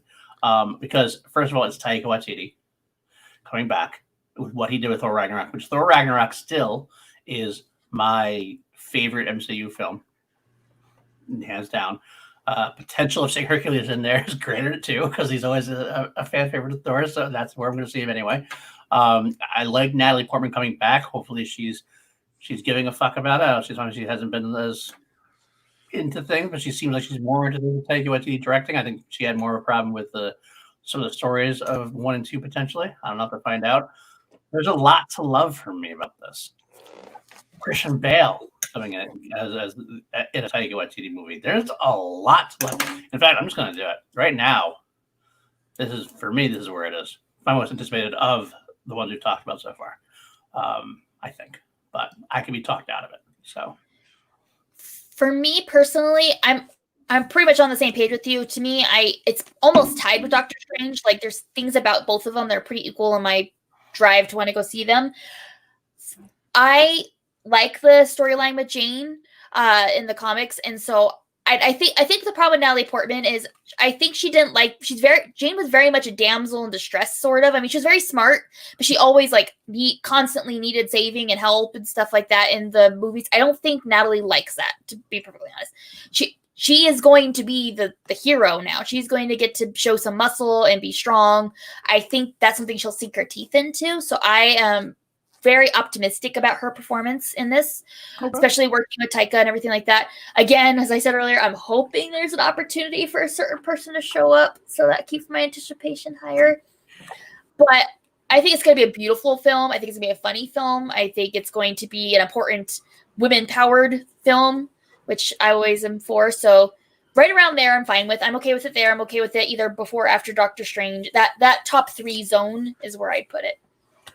Oh, and really quickly, as of yesterday, January 17th, so not too long ago, it's actually still, it's Matt Damon has joined the cast in an undisclosed role. Well, he played the actor, so is that actor reappearing and turning out to be a little bit more important than playing Loki again? That's what I'm wondering. I don't know. It just says as to a to be confirmed character. Interesting. I like Matt Damon too. So if he is the quote unquote Loki character in this, I will riot. I will riot. Robert, where are you at this? I am very much anticipating it. I like the Thor storyline with Jane. With Jane being the female Thor, her having dealing with the whole cancer storyline. I think that was a really brilliant storyline for them to go, especially I guess spoilers for the comics. Every time she was Thor, her human immunity system was not able to fight the cancer cells. So basically, by her being Thor, she was making her human Jane Foster self sicker and sicker, which I thought was an interesting dynamic for Thor. I like the storyline of that. I don't know how much they're going to dive into that. If they're really going to dive into the Jane Foster has cancer storyline with this, or if they're just going to make her a female Thor with no real reason given. I'm curious if they do that, but I do like the fact this is supposedly leaning very heavily more on Thor's adventures with the Guardians of the Galaxy as well. Christian Bale as Gore the God Butcher. I don't know what to make of that. So that's just going to be odd, but I am on board for more Taika Waititi Thor, because Ragnarok was a whole lot of fun, right?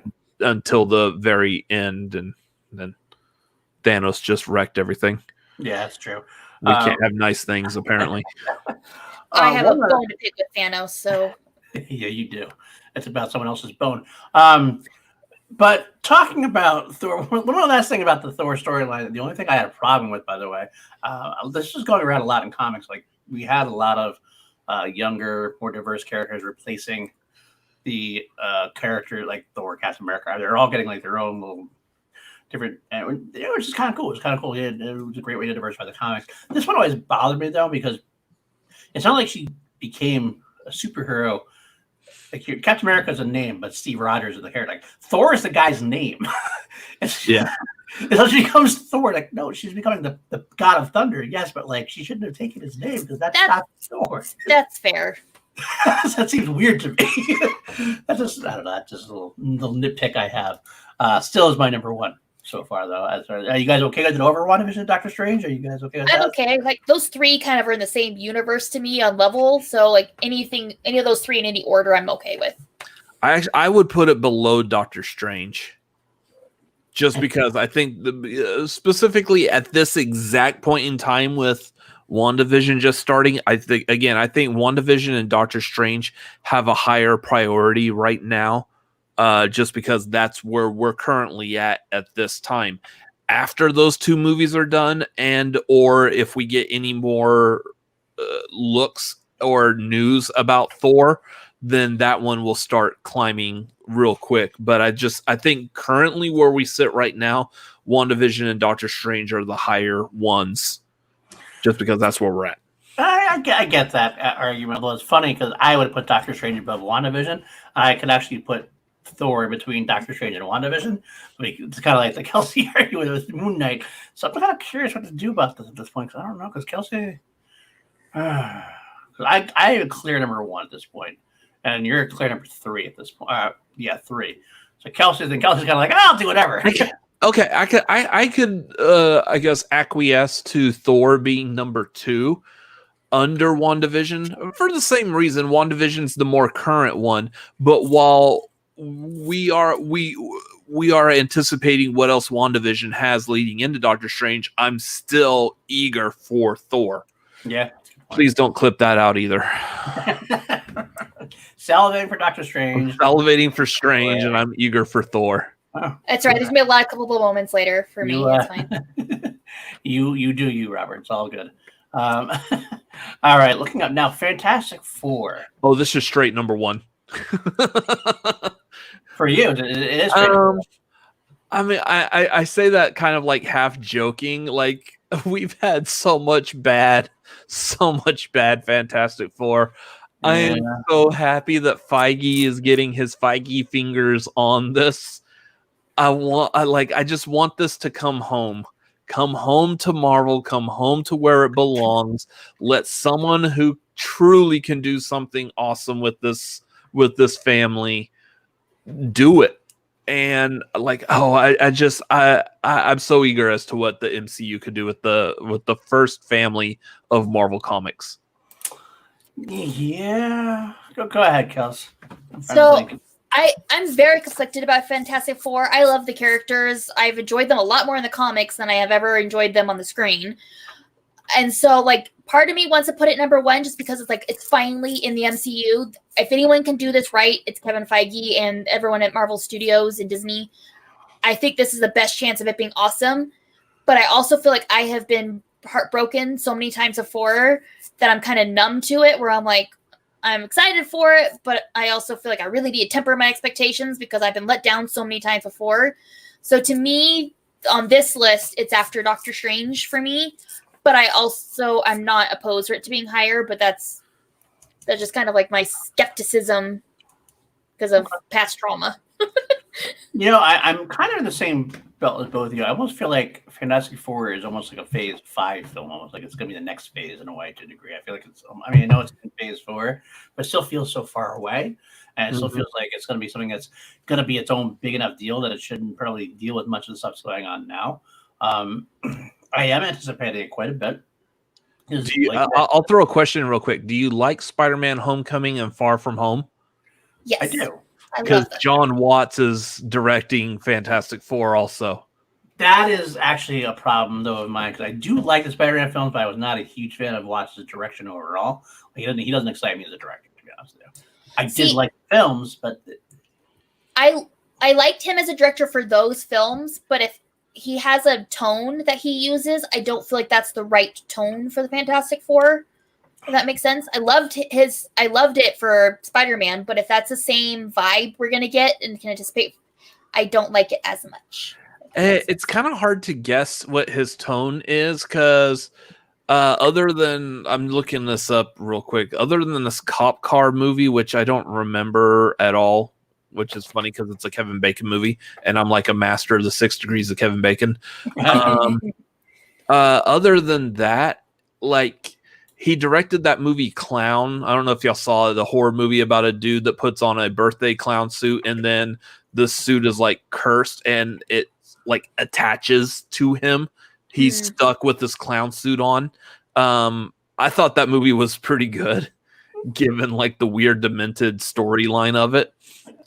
So I'm not exactly sure what kind of a tone he may have through some of these movies, because that cop car looks like it's just like a straight drama. Right. So he seems to have a very well-rounded amount of experience with different tones on this. So going into Fantastic Four, he might be able to play all of these in at once. type of thing. I don't know if that's going to be good. Just depends on what the actual storyline is. Yeah, I agree with that. I guess my initial gut says I want to put it here.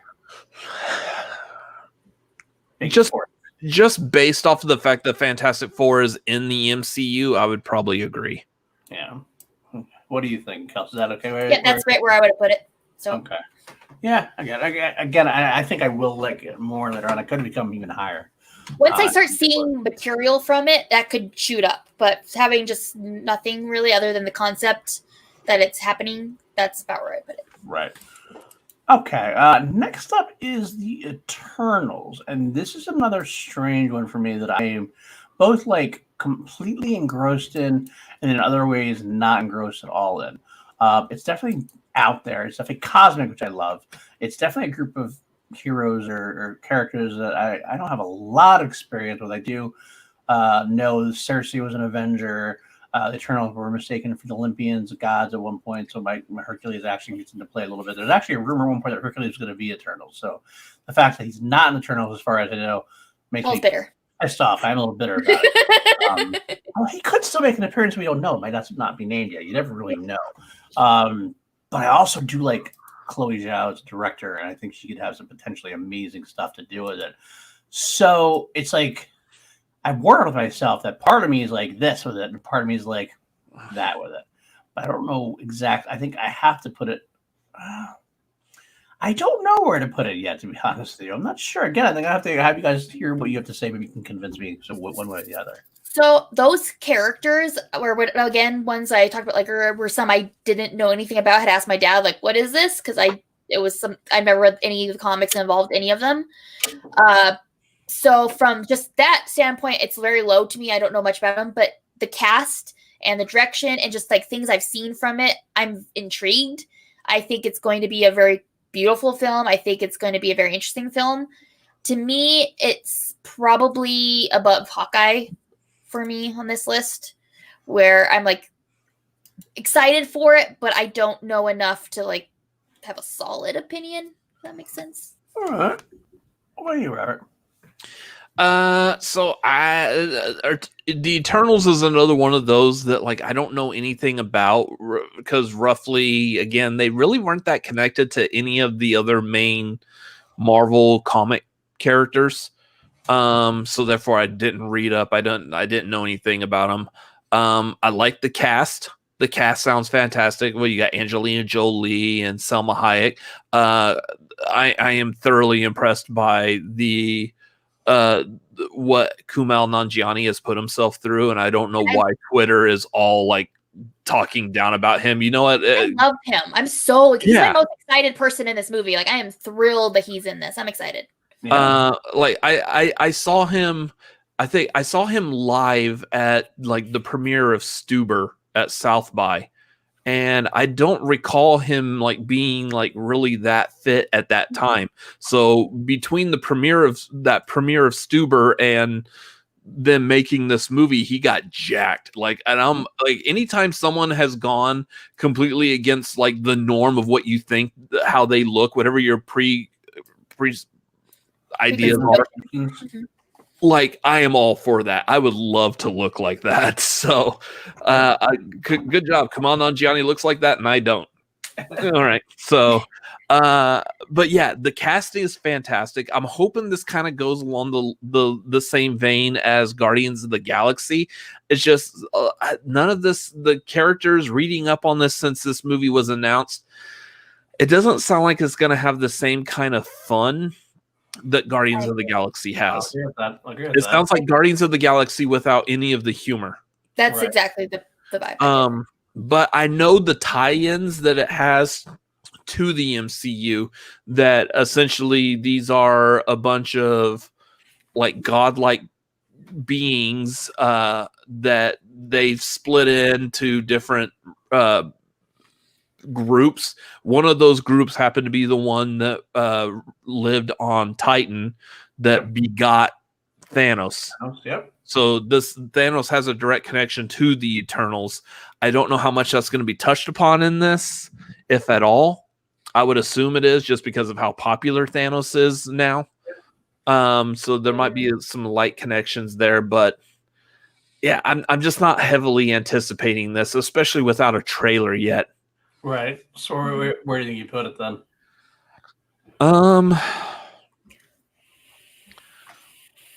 I'd actually probably put it under Black Panther 2.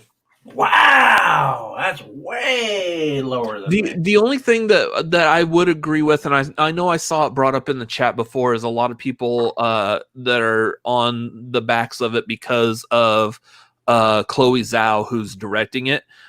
She's getting a lot of praise for No Man Land right now. That movie seems to be doing very well, like in what kind of limited preview circuits it's in. A lot of people are loving that movie, so that's the only other like real big push, that if that movie's doing well, her take on doing something like this before she even, essentially she was directing this before No Man Land even got that critical acclaim. Yeah, so. Exactly. Because my own personal opinion, if I had to be honest with myself, is probably there because of her, because of the potentialities. But I don't know. Where would you put it, Gilson? I'd put it right in front of Hawkeye. You said right in front of Hawkeye, so right there. Mm-hmm. I'll say, like, personally, I have not seen No Man Land yet, so my own personal opinion of how good that movie is, I don't know. I just, based off of like just a lot of people saying it's good and that she's a fantastic director. But for the subject of it, yeah, I would still probably put it lower. I easily anticipate a lot of those, a lot more than the Eternals. So I'm not quite sure how to handle this then, honestly. I think sort of in the general area where you're at, it's it's below where you want it, it's above where Robert wants it, and it's around the area I want it. So somewhere in like that top 3 of that row seems like a good middle ground.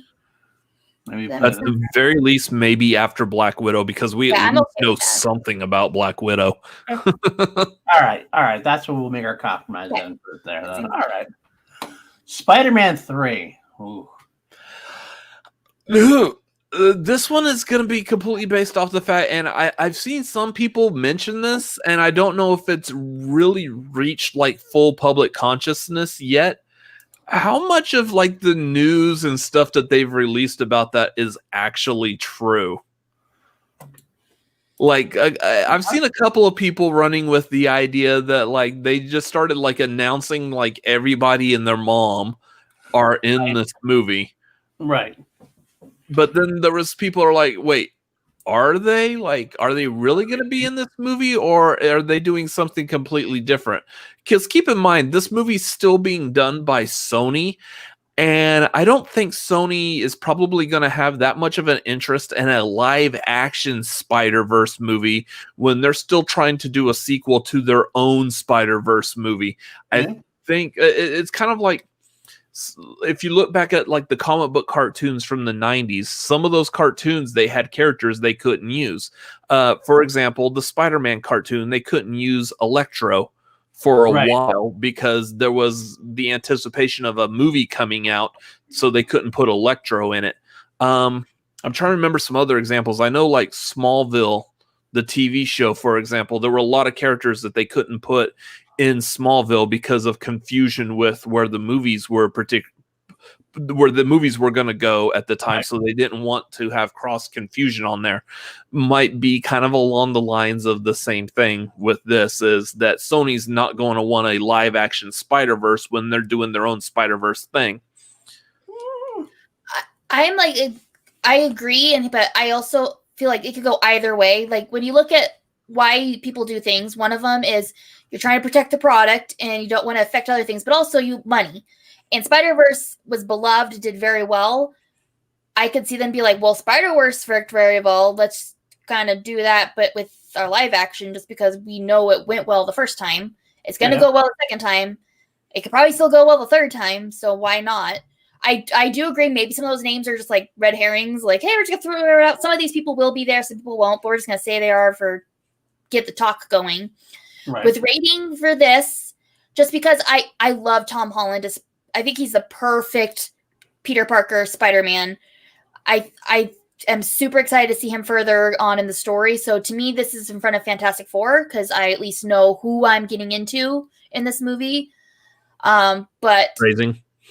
I mean, come on, but like there's just more story, and also I love multiverse stories. Like I love when there's like these weird crossover things and stuff like that, like Crisis on Infinite Earths and things like that. I think is fun to watch. So that piques my interest because I do enjoy those type of storylines.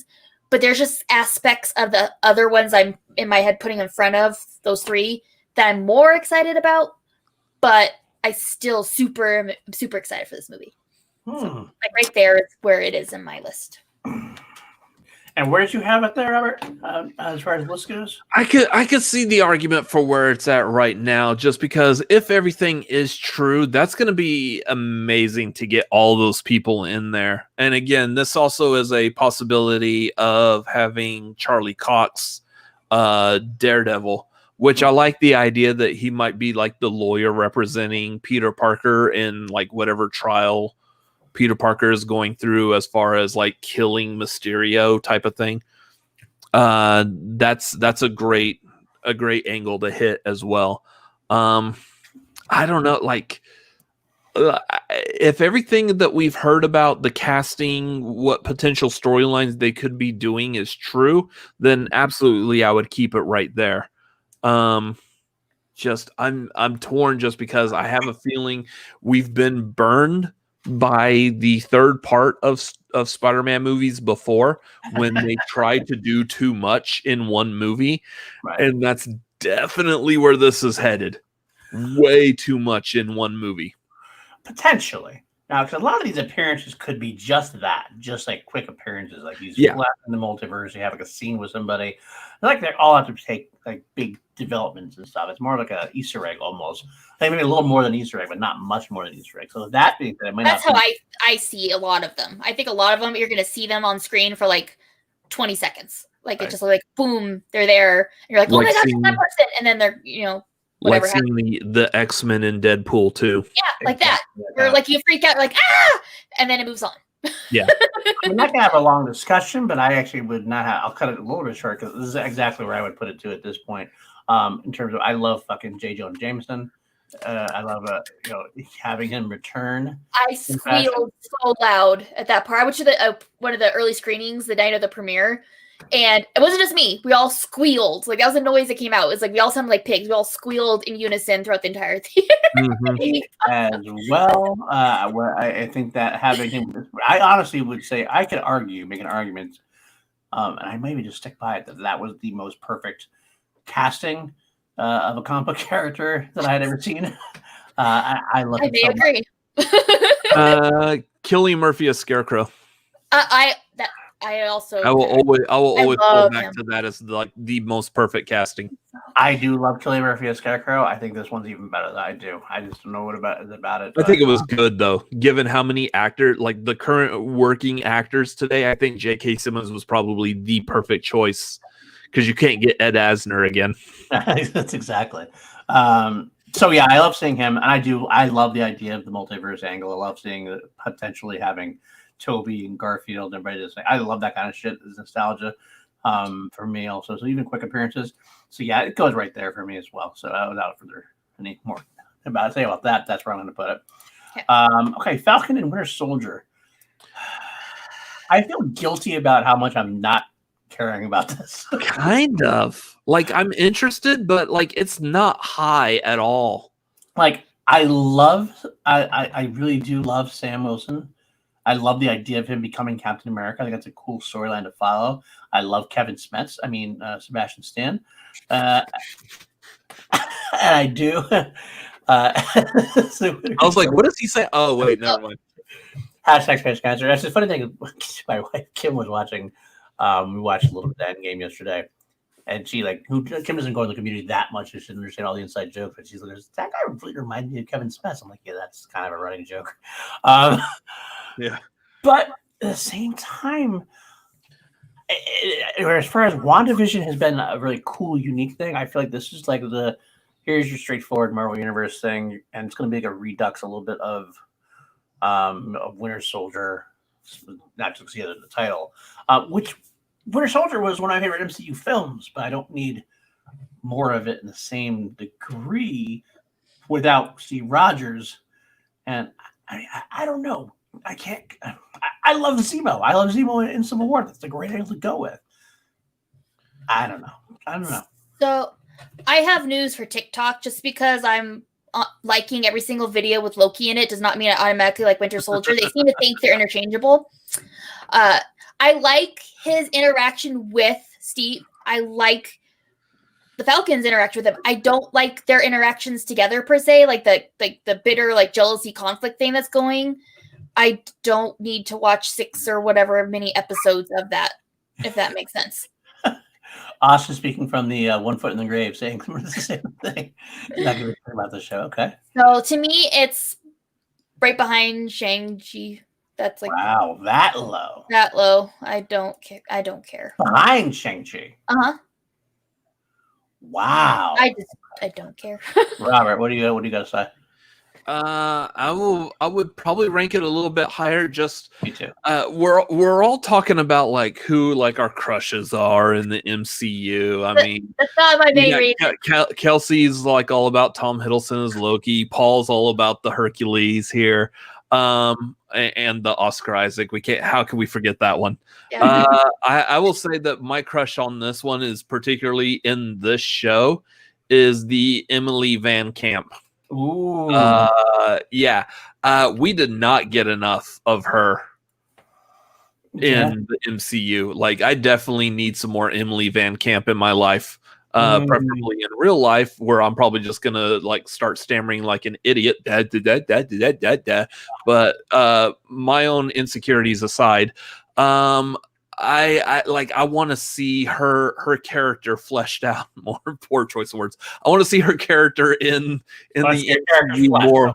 Yeah, I want to see her character changed. Yeah. I want to see her character, like, I want to see what she can do with Sharon Carter. Like, I want Sharon Carter to have more of an impact in the MCU, and this show is potentially going to give it to us, just because, like, I like how they were setting her up before for something like this. There's that, and what was the other one? That would be my reason why I want to see it. Now, my reason why I'm not that interested is this show is also going to be introducing a U.S. agent. John Rocker? Yeah, which anyone who knows the comics, U.S. agent was like a laughing stock. Like, just, hey, let's do Captain America, but let's do him different. Well, okay. I will argue that he was, but they did make good use of him eventually, and some of the West Coast Avengers for a little bit. They kind of made him a little bit good antagonist to a degree. Like, are you mentioning the West Coast Avengers as in that's like helping to support your argument? Okay. I don't disagree there. But, so wait, where would you put this though then? As far as, again, this is another one of the TV shows. Again, this is the TV show that should have come out before WandaVision. So it definitely is going to have connections to like some of the movies. I believe was she supposed to be in this as well, Yelena? I don't know if she was. I think there's a mention of potentially being in it, but yeah, I don't see anything actually. It says Danny Ramirez has been cast in Undisclosure. Funny. So, like, I don't know if Yelena Belova is supposed to be in this as well. I think she is. So I believe they've had to do like changing some stuff in this show because of that. I would probably rank this a little bit higher.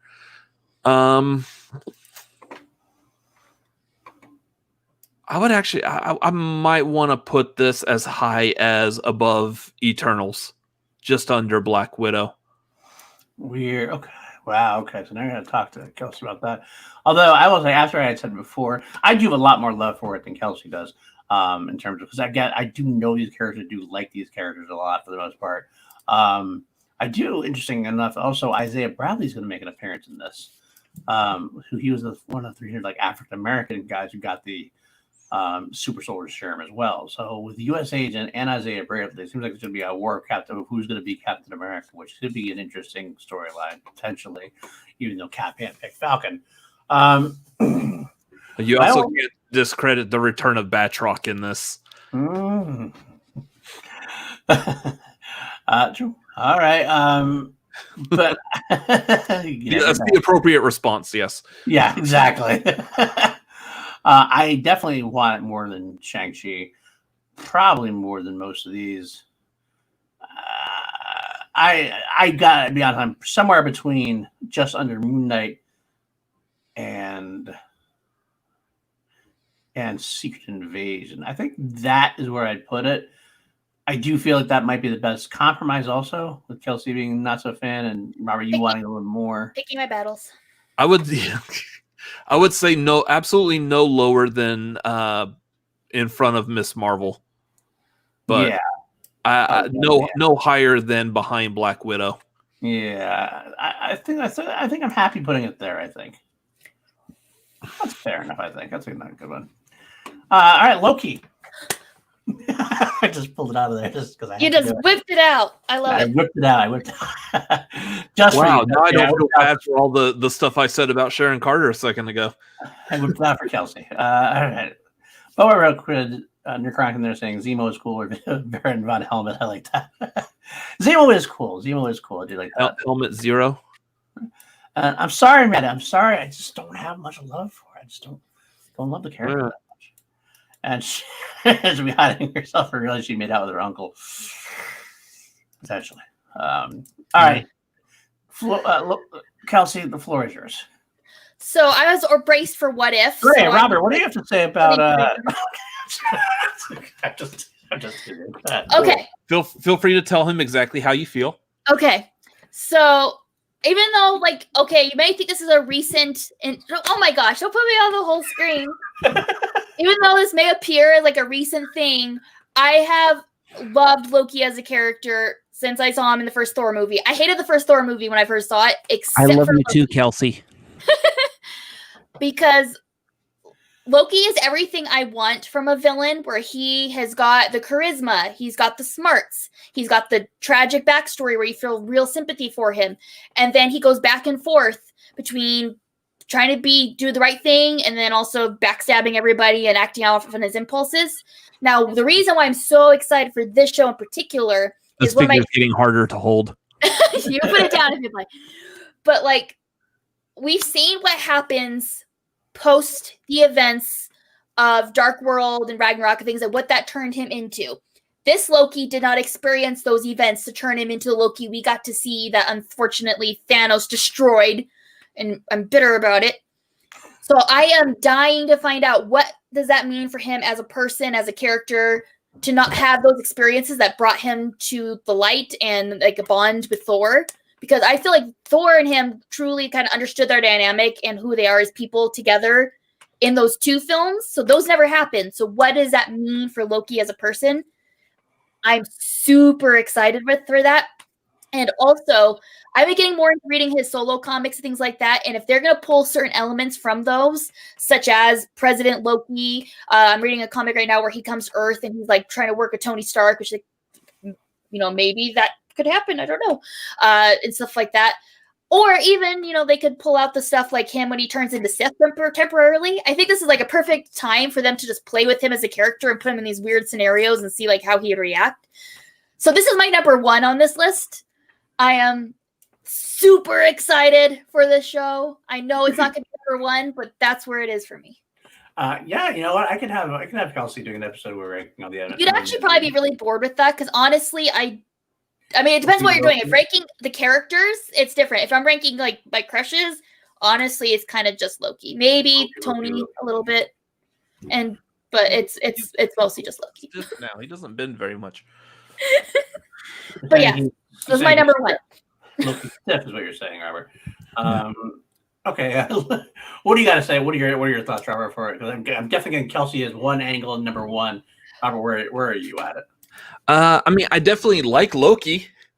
again, one of the first Hot Toys figures I ever bought. So I like the Loki character a lot. I like how he's been portrayed by Tom Hiddleston.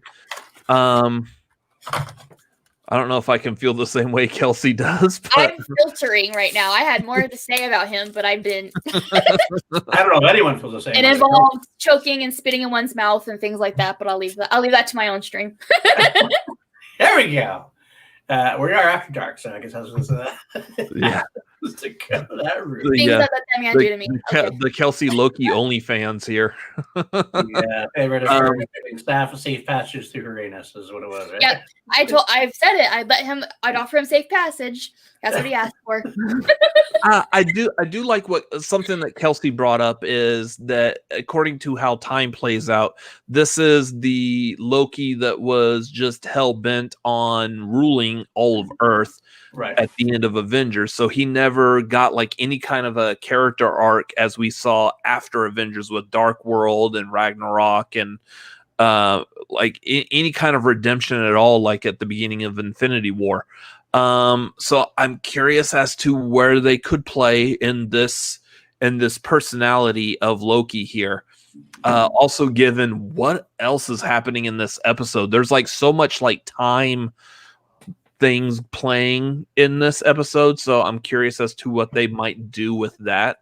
I'm eager to see what they'll do with it. I wish there was a lot more that we knew about it at this time besides like basically just Loki in the show without really any other major like nods to anything else huge from the comics. I mean, we know that he's being captured by this time.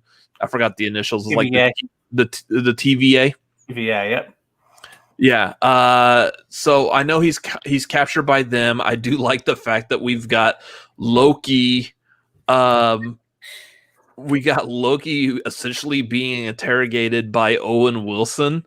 So wow, that's going to be great. Also, like the fact that Owen Wilson is probably one of Tom Hiddleston's best impressions.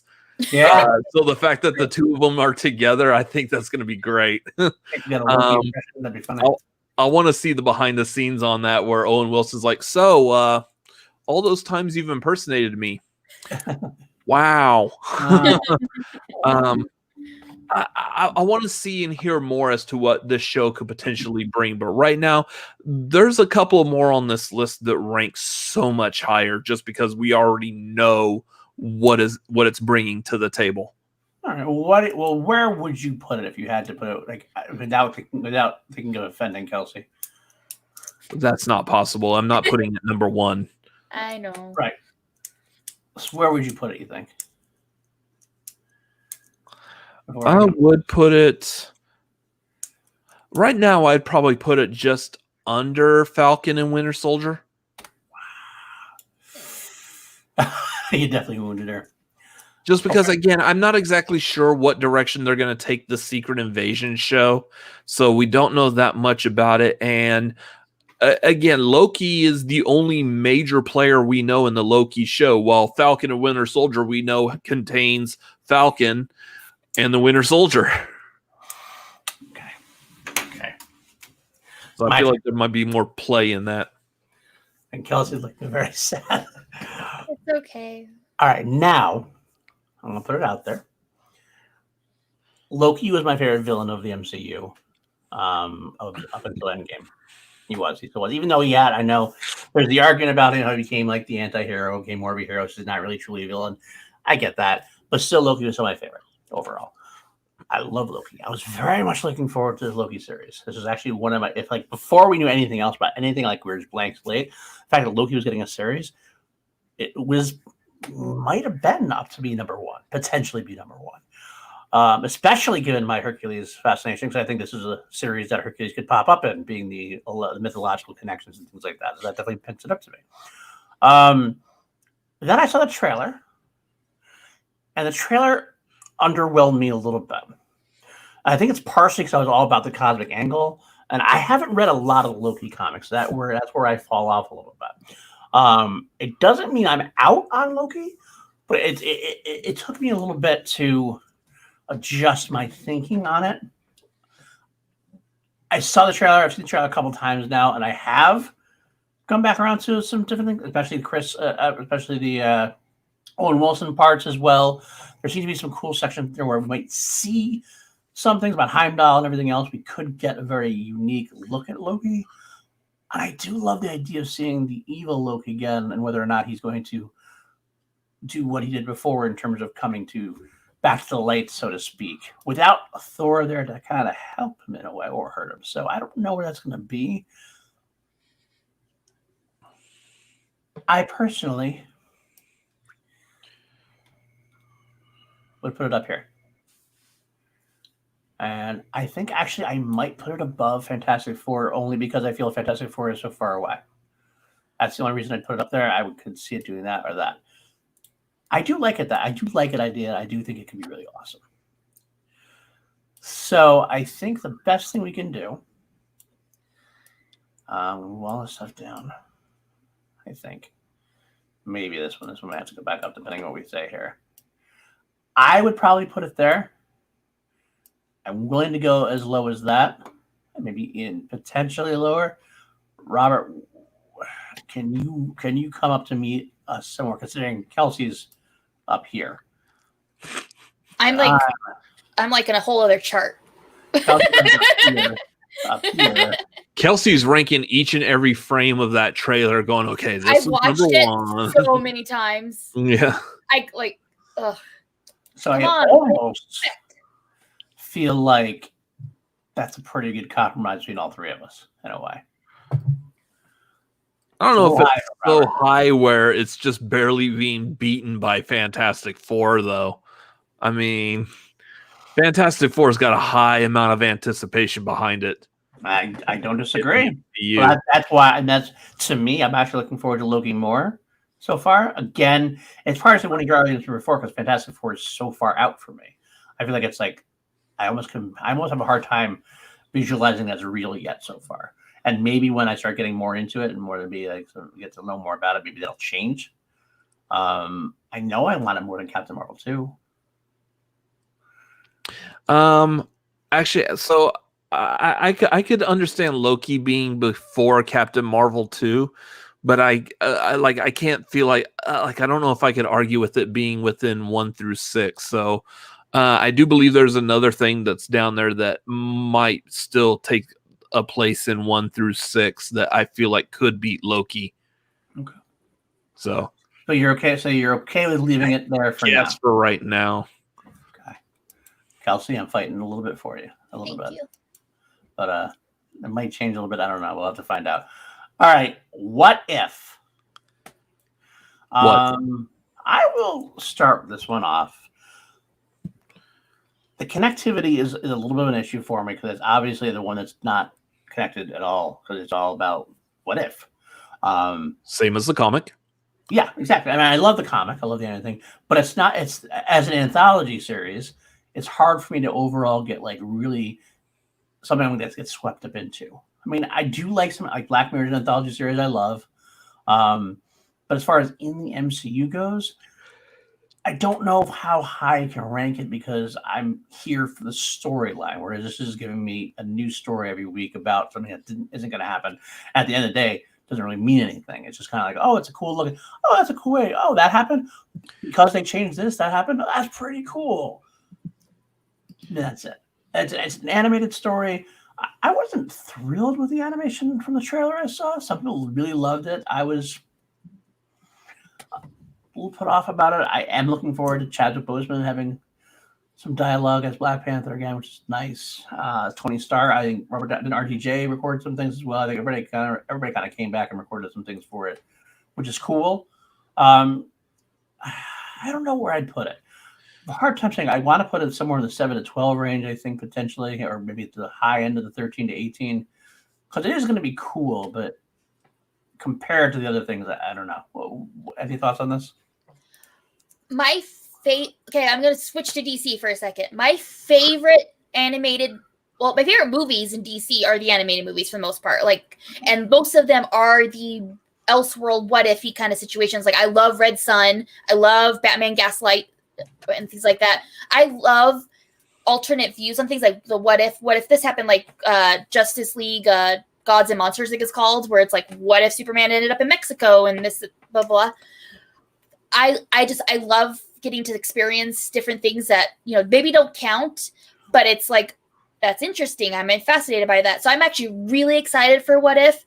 I mean, definitely not top tier numbers, but like, to me, this is probably around the She-Hulk Hawkeye level for me, because that is just like, it's like a show made for me. Like that's my bread and butter. There is the Elseworld What If kind of situations and animated, because I love animated DC. I haven't been as impressed with animated Marvel stuff, but I'm hoping this is the switch up to make me feel differently on that. So to me, this is honestly probably between She-Hulk and Hawkeye. Okay. Robert, what about you? I kind of agree with that placement. I think the biggest number one seller on this is the fact they got everyone back for this. Like, everyone is doing the voice of their character in this. Mm-hmm. That's how big the MCU is. That's a testament to how huge it is that now everyone realizes the importance of this. And I don't think this is something that could have easily been pulled off like 10 years ago. Even as the MCU was just starting, I don't think you could have imagined it would be this big. That was the thing that originally that I had a problem with comic books. I mean, if you look at the Batman movies in the 90s, almost each Batman movie had a different Batman, a different, like, almost a different director, sort of. I mean, between two directors. There were so many changes because you couldn't get an actor to commit to, like, hey, you're going to be Batman. Anytime we need Batman, you are coming in for it.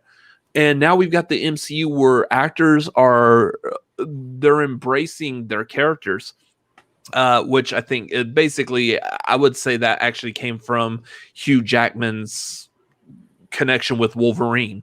That all these actors are now realizing, hey, there's something more than just a paycheck, than just doing a movie. If this character that people are loving and I'm associated with them, I owe it to everyone who watches, who enjoys cinema, Martin Scorsese, to reprise these characters anytime I'm available to do it. It's why Mark Hamill keeps coming back and doing Joker in every single opportunity he gets, for the most part. That's something I admire about this particular storyline, is that now we're no longer a part of the Marvel Cinematic Universe at all. We're doing these one-off stories, and they still want to come back to reprise that character, because in a lot of these actors' eyes, they are that character. If you're going to put Rocket Raccoon in a story, you better get Bradley Cooper to come back and do the voice of him. Right. Exactly. I agree it doesn't make sense anyone else doing that. Crack, I love it. What if stories, because they give creators a lot of room for creative. Don't have their hands tied to stick to continuity or limit themselves to fit a bigger picture. Again, agree. I think that's why I go, like, I'm so, like, it's like a 1/2, 6.5. Like, I'm right in the middle where it depends on the mood I'm in at the time. I'm anticipating, because I do love that aspect. For example, Star Wars: The High Republic books that have come out. I love that first book because Star Wars canon, I said this on another stream, but Star Wars canon books have been a little lackluster overall for them, because if there was going to be a big enough event taking place, it's going to take place on a movie screen or on a Disney Plus series. It wasn't going to take place in the books. The High Republic actually really got me excited, because these characters that are new and interesting to me, I have no idea what's going to happen with them. The biggest events in their lives are going to happen in that book. So that's one of the reasons why I do. And What If does that to a degree. It takes these characters and we don't have to worry about where they're going to end up for Eternals or where they're going to end up for Avengers 5, 6, or whatever it's going to be. It's a self-contained story, which makes it exciting in a high stakes. You could have Captain America die. You could have anything happen. Anything could happen, because it's all at the end of the day wiped away. But then the other side goes, I start thinking the other way. I'm like, well, but the MCU, especially, is one of those things is I love that we're getting this one big story or sweep towards an end, pardon the pun, but towards an end game of a story as one cohesive whole. So I can't be as excited about something that's not, at the end of the day, mattering to a degree. But again, I see both sides 100%, and both sides argue within me. But at the end of the day, I'm actually very fine putting it there. I'm putting it right there at that point because I do think that the potential is great. Whether or not I care for it will depend greatly on the storyline in terms of as far as each, I might have episodes where I'm going to love, and then episode ideas that I'm just not going to care at all about. So middle ground is pretty good. I'll put it a little bit above middle because we do get those kind of cool things. We do get the returning appearances and things of that nature. So I'll go that route as well. That makes sense to me. I'm happy with that. Let's move on. Okay. Ant-Man and 3 Quantum Mania. I'll start out this one. I like the Ant-Man movies. I think they're fine. They're fun. I love Paul Rudd. I love oh God, what's his name?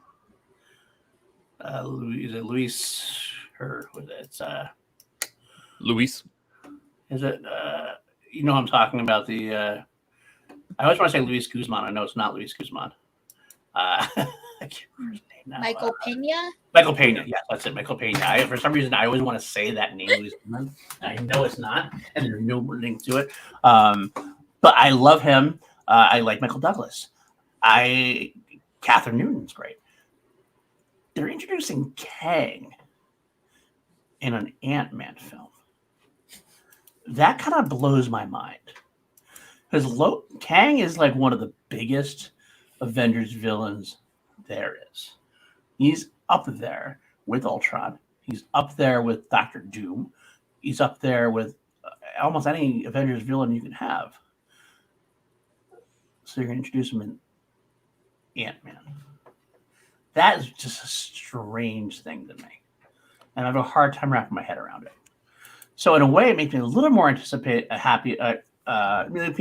little bit more but it's kind of like along those same lines as the Black Panther thing. It's like it's a curiosity as to how they're going to put this together. I do think Ant-Man and the Wasp was a step down from Ant-Man. I do wonder if the shtick kind of gets old. Maybe at this point, it's probably better suited to make appearances in other properties as like a supporting role. I don't know. I could be talked out of this. I don't have a spot for it yet. What are your guys' thoughts? I love the idea of this movie. This is the one that I would say that I would potentially put above Loki. Just because, again, you brought up that Kang is going to be in this. This is setting up Kang to probably be the next level big bad guy like Thanos was. Just because Kang he's had his hands like so much all over the Marvel universe overall. He was like Immortus, who was like the keeper of time. Rama Tut, who was the Egyptian who raised Apocalypse from a baby. Mm-hmm. So, of course, Nathaniel Richards, he's related to Reed Richards from the Fantastic Four. So, I mean, he's basically in everything. And while he's not being introduced in an Avengers movie, he's being introduced in a movie of an Avenger. So I see the connection to the Avengers there. The reason it's Ant-Man, the reason why I feel like that makes sense is because Ant-Man is dabbling in things like the quantum realm and time. That's where Kang hangs out. He's all about the quantum realm and time and all of that. So it makes sense that there's a direct connection to Kang there. I don't expect Kang to be like sitting in the Ant-Man world only. I expect him to be growing from Ant-Man on into the Avengers movies, the next Avengers movies that they haven't announced yet. I expect to see him there as a major threat eventually. I could agree with that to the group, but go ahead, Kels. So honestly, I'm very close to where I put this. I can't put this in front of Loki, but I did with this in front of Captain Marvel on this list. I love Ant-Man. I love Paul Rudd as Ant-Man. Ant-Man's a character I did not give two shits about in the comics, really. I mean, he was okay, but the way they made those movies made me care. And now when I go back to read the comics, I actually enjoy the character more. Like, they've improved my opinion of Ant-Man as a character.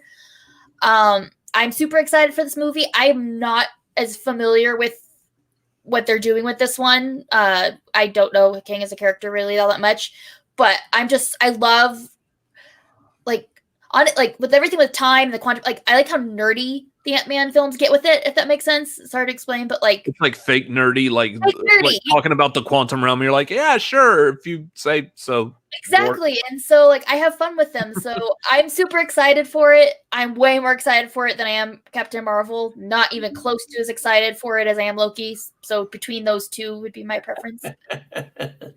So you want to go here? I would put it there. Yeah. And how are you feeling about that one, Robert? I'd still put it above Loki just for storyline reasons. I have a feeling this is one of those. This movie is like the post-credit scene of Avengers, leading into the rest of it, and not them eating shawarma. I mean the part where they turn around and reveal Thanos, and the entire movie theater gasps and cheers because we had no freaking idea Thanos was popping up.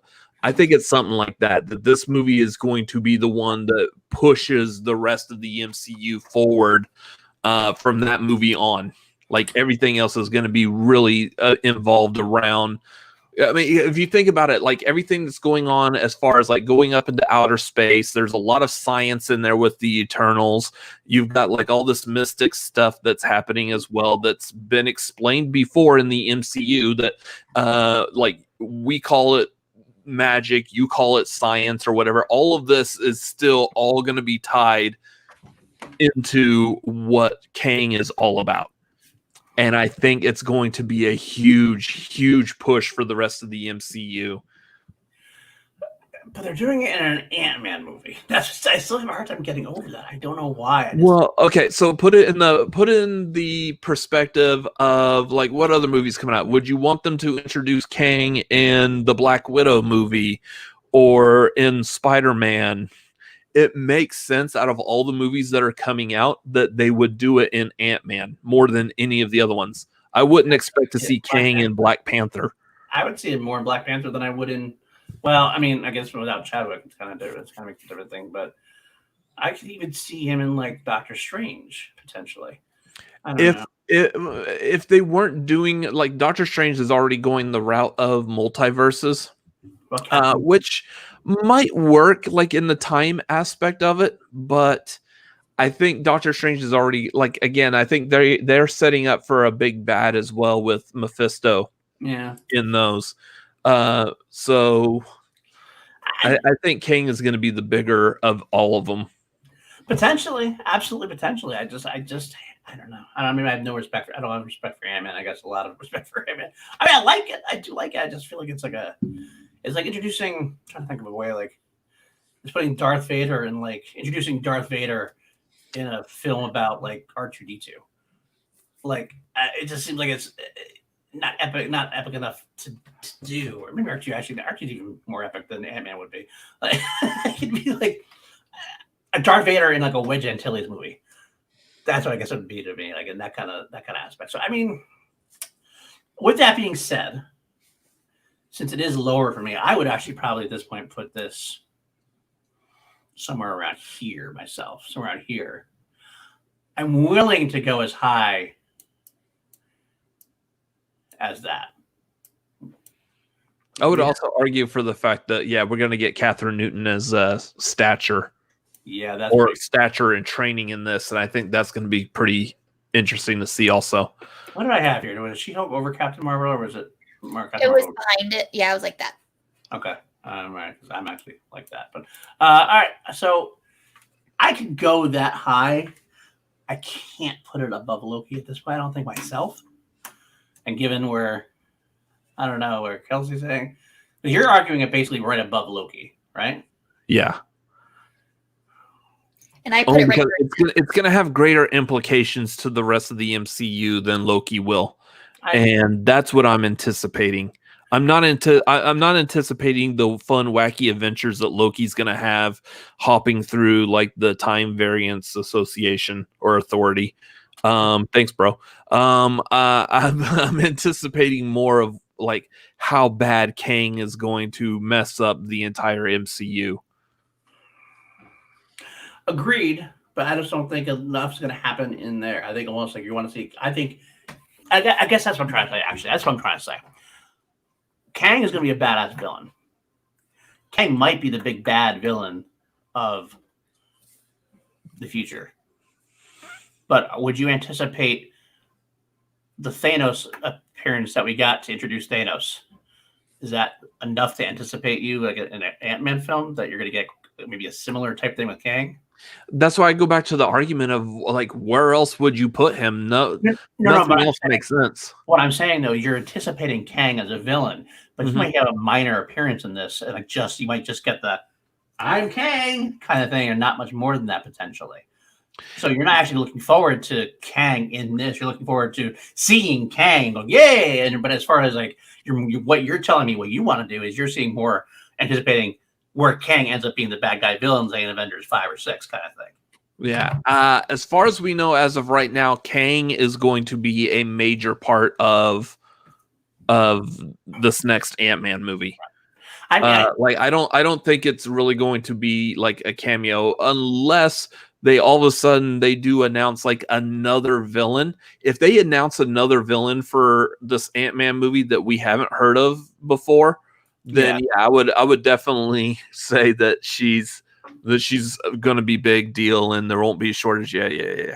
I would definitely say that Kang is just going to be like a quick cameo like Thanos was. But as of right now, while we're doing this list, I have to go based off the idea that that Kang is going to be like the big villain of that Ant-Man movie, and he's only going to get bigger as they continue on the MCU. Yeah, Malcolm, he's not going to be defeated in it.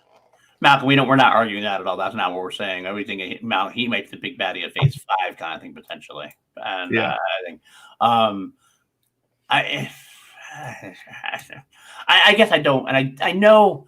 I mean, I was arguing the cameo thing. I shouldn't have argued it as a cameo because I don't think it's going to be a cameo per se. But I'm just saying the bulk of the Kang action, the bulk of what you want to see from Kang is going to be the bulk of the Kang action. The bulk of the Kang action is going to be in a different movie. That's one thing. Might be some good parts of Kang here, and the small first parts of it. But like, I don't think it's all going to be here. But so I think honestly, I don't know if I can move it anywhere else though, because I don't like. I'm down here. And Kelsey's here. That's a lot higher than I wanted, and it's just under where you wanted. So as far as compromise goes, I think that actually probably makes. I could see putting it under the bulk of the Loki action. Okay, there you go. The bulk of the Loki action. All right. So Kelsey is keeping it at this point in 1 through 6. Let's rank the letter A. By the way, guys, I should say out this is not A. This is Bleed, because it's just funny that like it's like Loki's okay. It's just a very zoomed in thing, and I have no idea what that is necessarily. We found out that it was Bleed at this point. And yes, you're right. I knew that argument. I knew that argument going in. I'm not sure. I shouldn't have argued it that way because I wasn't trying to argue it was going to be a cameo. I'm just saying that the best parts of the Kang is going to be later on. But okay, going back to Blade now. I want to hear from you guys first. Where you guys want this? So the other Blade movies and Blade as a character, I don't know if I watched it the wrong time. I want to revisit them. I haven't watched them since they came out. I don't even know if I ever saw the third one, but the first two I watched when they came out. It's not my cup of tea. I like vampires. I don't necessarily like vampire situations in my superhero stories. I don't know why. Cup of blood. I do like. I don't know. So to me, this is. I'm not. It'll be great, and I'm going to be excited for it when I start seeing material for it come out. But just from what I know of Blade as a character, this is probably below Black Panther for me. Okay. What about you, Robert? I'm sitting here, I'm rocking Confusion in my head already. Like that opening track that's in the Vampire Club at the beginning of the first. Like I've got that in my head right now. Whatever. I'm all for anything that's going to get us Mahershala Ali in the MCU. And I think he's going to be a fantastic portrayal of Blade. I know I'm a huge fan. I'm one of those people that will argue to the death that Blade is the reason we have comic book movies now. Blade was the pivotal switch in from like a few good comic book movies and a whole lot of crappy ones into, look, you could actually do a straightforward comic book movie. Everyone's quick to say it was X-Men. It was Blade. Blade came out in 98, X-Men came out in 2000, and Blade showed how to do it. The argument there is no one knew that Blade was a comic, essentially. So I thought Wesley Snipes did fantastic as that, and apparently Lola really likes Loki also.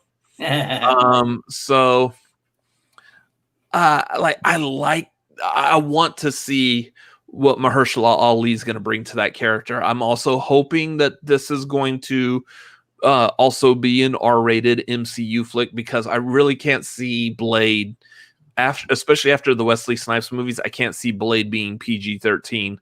I know we got Blade like in the 90s Spider-Man cartoon that was kind of trying to capitalize on the movies coming out at the same time, which I don't think they did that bad of a job on Blade in there, but they definitely played him up more as a comic book character instead of like a take me serious daywalker vampire hunter.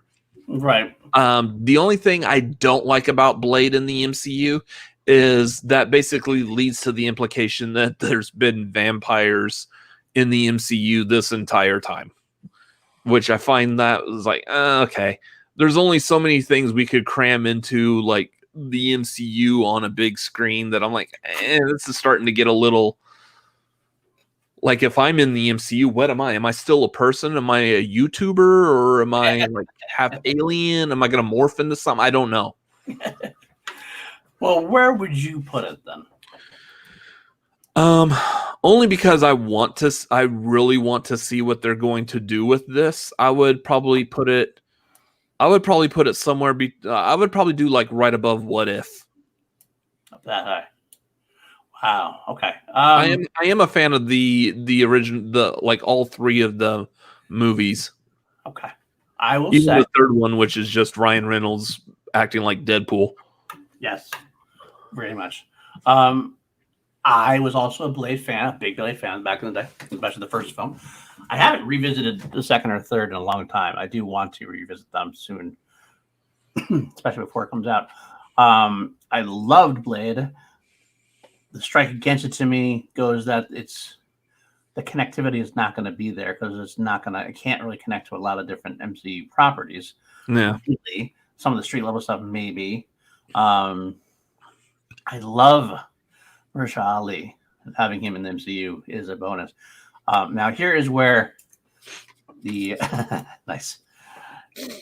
Here is where the level kicks in for me quite a bit, and might even bump it up to a top 1 through 6, potentially, is the fact that I've read some casting things, and from my sources that I have deep in the world, in talks to play Whistler is one Ed Harris. Oh God, no. Good Lord. So Ed Harris would be in the MCU as Whistler, as let me tell you something that would actually obviously boost this way high on my list into at least top. I would probably end up putting it, if that was to happen, if Ed Harris was to be announced as Whistler, then that's like up here somewhere for me. Obviously, honestly. I mean, that's, you can hate me all you want about it, but I think it's a great casting choice. I would love to see that. You do realize that means you're arguing for that as much as Kelsey is arguing for Loki. 110%. And I totally understand why. And that's why I try not to give her too much slack about it. That's why I put it at 6 for her, because I understand that. Because that, to be honest, I would do that. Now, because it's not officially announced, without Ed Harris, I'll try to go without Ed Harris. It's probably somewhere around there for me. So it's hard for me to judge. I guess right now, I will put it there. It's I'm actually okay with it there. For me. For me, having it there now, and with the requisite asterisk that if Ed Harris is announced as Whistler, then it gets bumped up much higher on my list. That's fine. Obviously, I mean, what are you gonna say? Who's your favorite actor? If your favorite actor is going to be in the property, that's not going to bump up your anticipation of it. Let's be honest. I mean, I really like Mahershala Ali, but I don't think I want to rank Blade that high just because of it. Who's your favorite actor of all time? I feel like I should be saving this for a ranking video. You maybe. But whoever it is in your head, whoever your favorite actor of all time is the guy you want to see more than anybody else you have a really affinity for, and he's cast in a movie, it's going to jump up your anticipation of it, right? Potentially. My favorite actor, unfortunately, has already been like in the DC side of things and hasn't yet to be in the Marvel side. So, who's that? I'm just curious. Morgan Freeman. Oh, that'd be kind of cool too. So, if Morgan Freeman was cast in an MCU film, that wouldn't boost up your anticipation. I mean, depending on who he's cast as. Yeah, that was like my argument too, because like I was thinking, like right now, my favorite working actor is with what he's been doing lately. Honestly, is probably Adam Driver. I've really liked what he's done as an actor, but depending on who he is, I mean, if he was someone that's cast well, then yeah. But really, let's say he's cast well then, because I think Ed Harris as Whistler is actually pretty good casting overall. I mean, if we cast Morgan Freeman as like Robbie Robertson from Spider-Man, absolutely. If you cast Morgan Freeman as Jean Grey, probably not so much. Well, again, but I'm not going to cast Ed Harris as Jean Grey. I think it depends on how much I love the character as well as their cast. If it's a character I don't care about, then it doesn't help it at all. If it's a character I actually already do have interest in and it's being played by someone I love, then yeah, I would bump it up. So I think it just depends on who. I do like Whistler. Whistler is actually one of my favorite characters, especially from Blade. I think he's a great character to have. It's a fun connection between everything. So that's it. Morgan Freeman as Whistler instead of Ed Harris. I mean, technically, I could kind of see that. As Morgan Freeman as Whistler. Mm-hmm. The only argument I have for that is that Whistler originated in the Blade movie. I know they used him in the cartoon as well, but that was because they had already planned on using Whistler in the movie. So my idea of Whistler built up in my head looks like Chris Christopherson. I get that. But I think Ed could definitely pull that off, that look, I think. So either way, I don't know. Regardless, I will keep it there for now with that asterisk.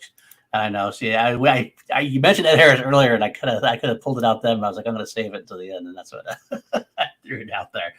But I think that's a pretty good list right there.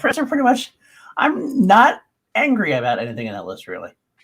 Kelsey, you got Loki in the top 6. I'm happy he's in the top 6. My heart does hurt because, like I said, he's in a whole football field away from anything else on this list for me. But I'm content he made it to the top of the ranking. What do you think, Robert, about our list overall? Anything that's glaring to you at this point? No, I'm actually honestly, I'm surprised we left WandaVision in the number 1 spot. That everyone just kind of agrees that, like, yeah, because of how strong WandaVision is right now, that the anticipation for that show is like at an all-time high. Yep. So yeah, I like that stayed there.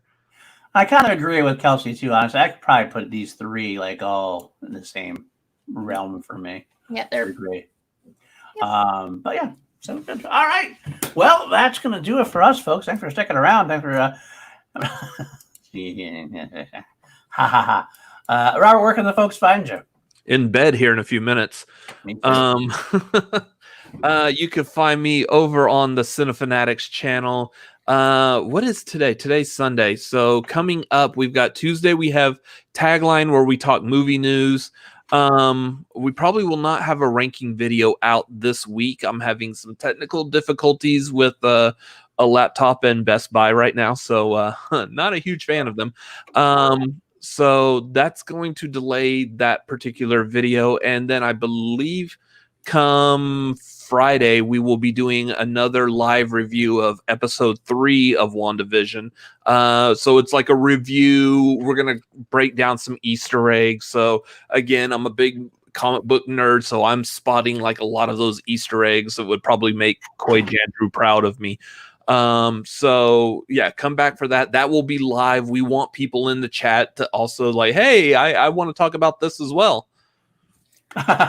There's somebody in there. Hi, Chris. How are you? Hi. Anyways, he's usually there also. So yeah, do we have anything else coming up? I don't know if anything else coming up. I know Wednesday night, pending this country is still being held together.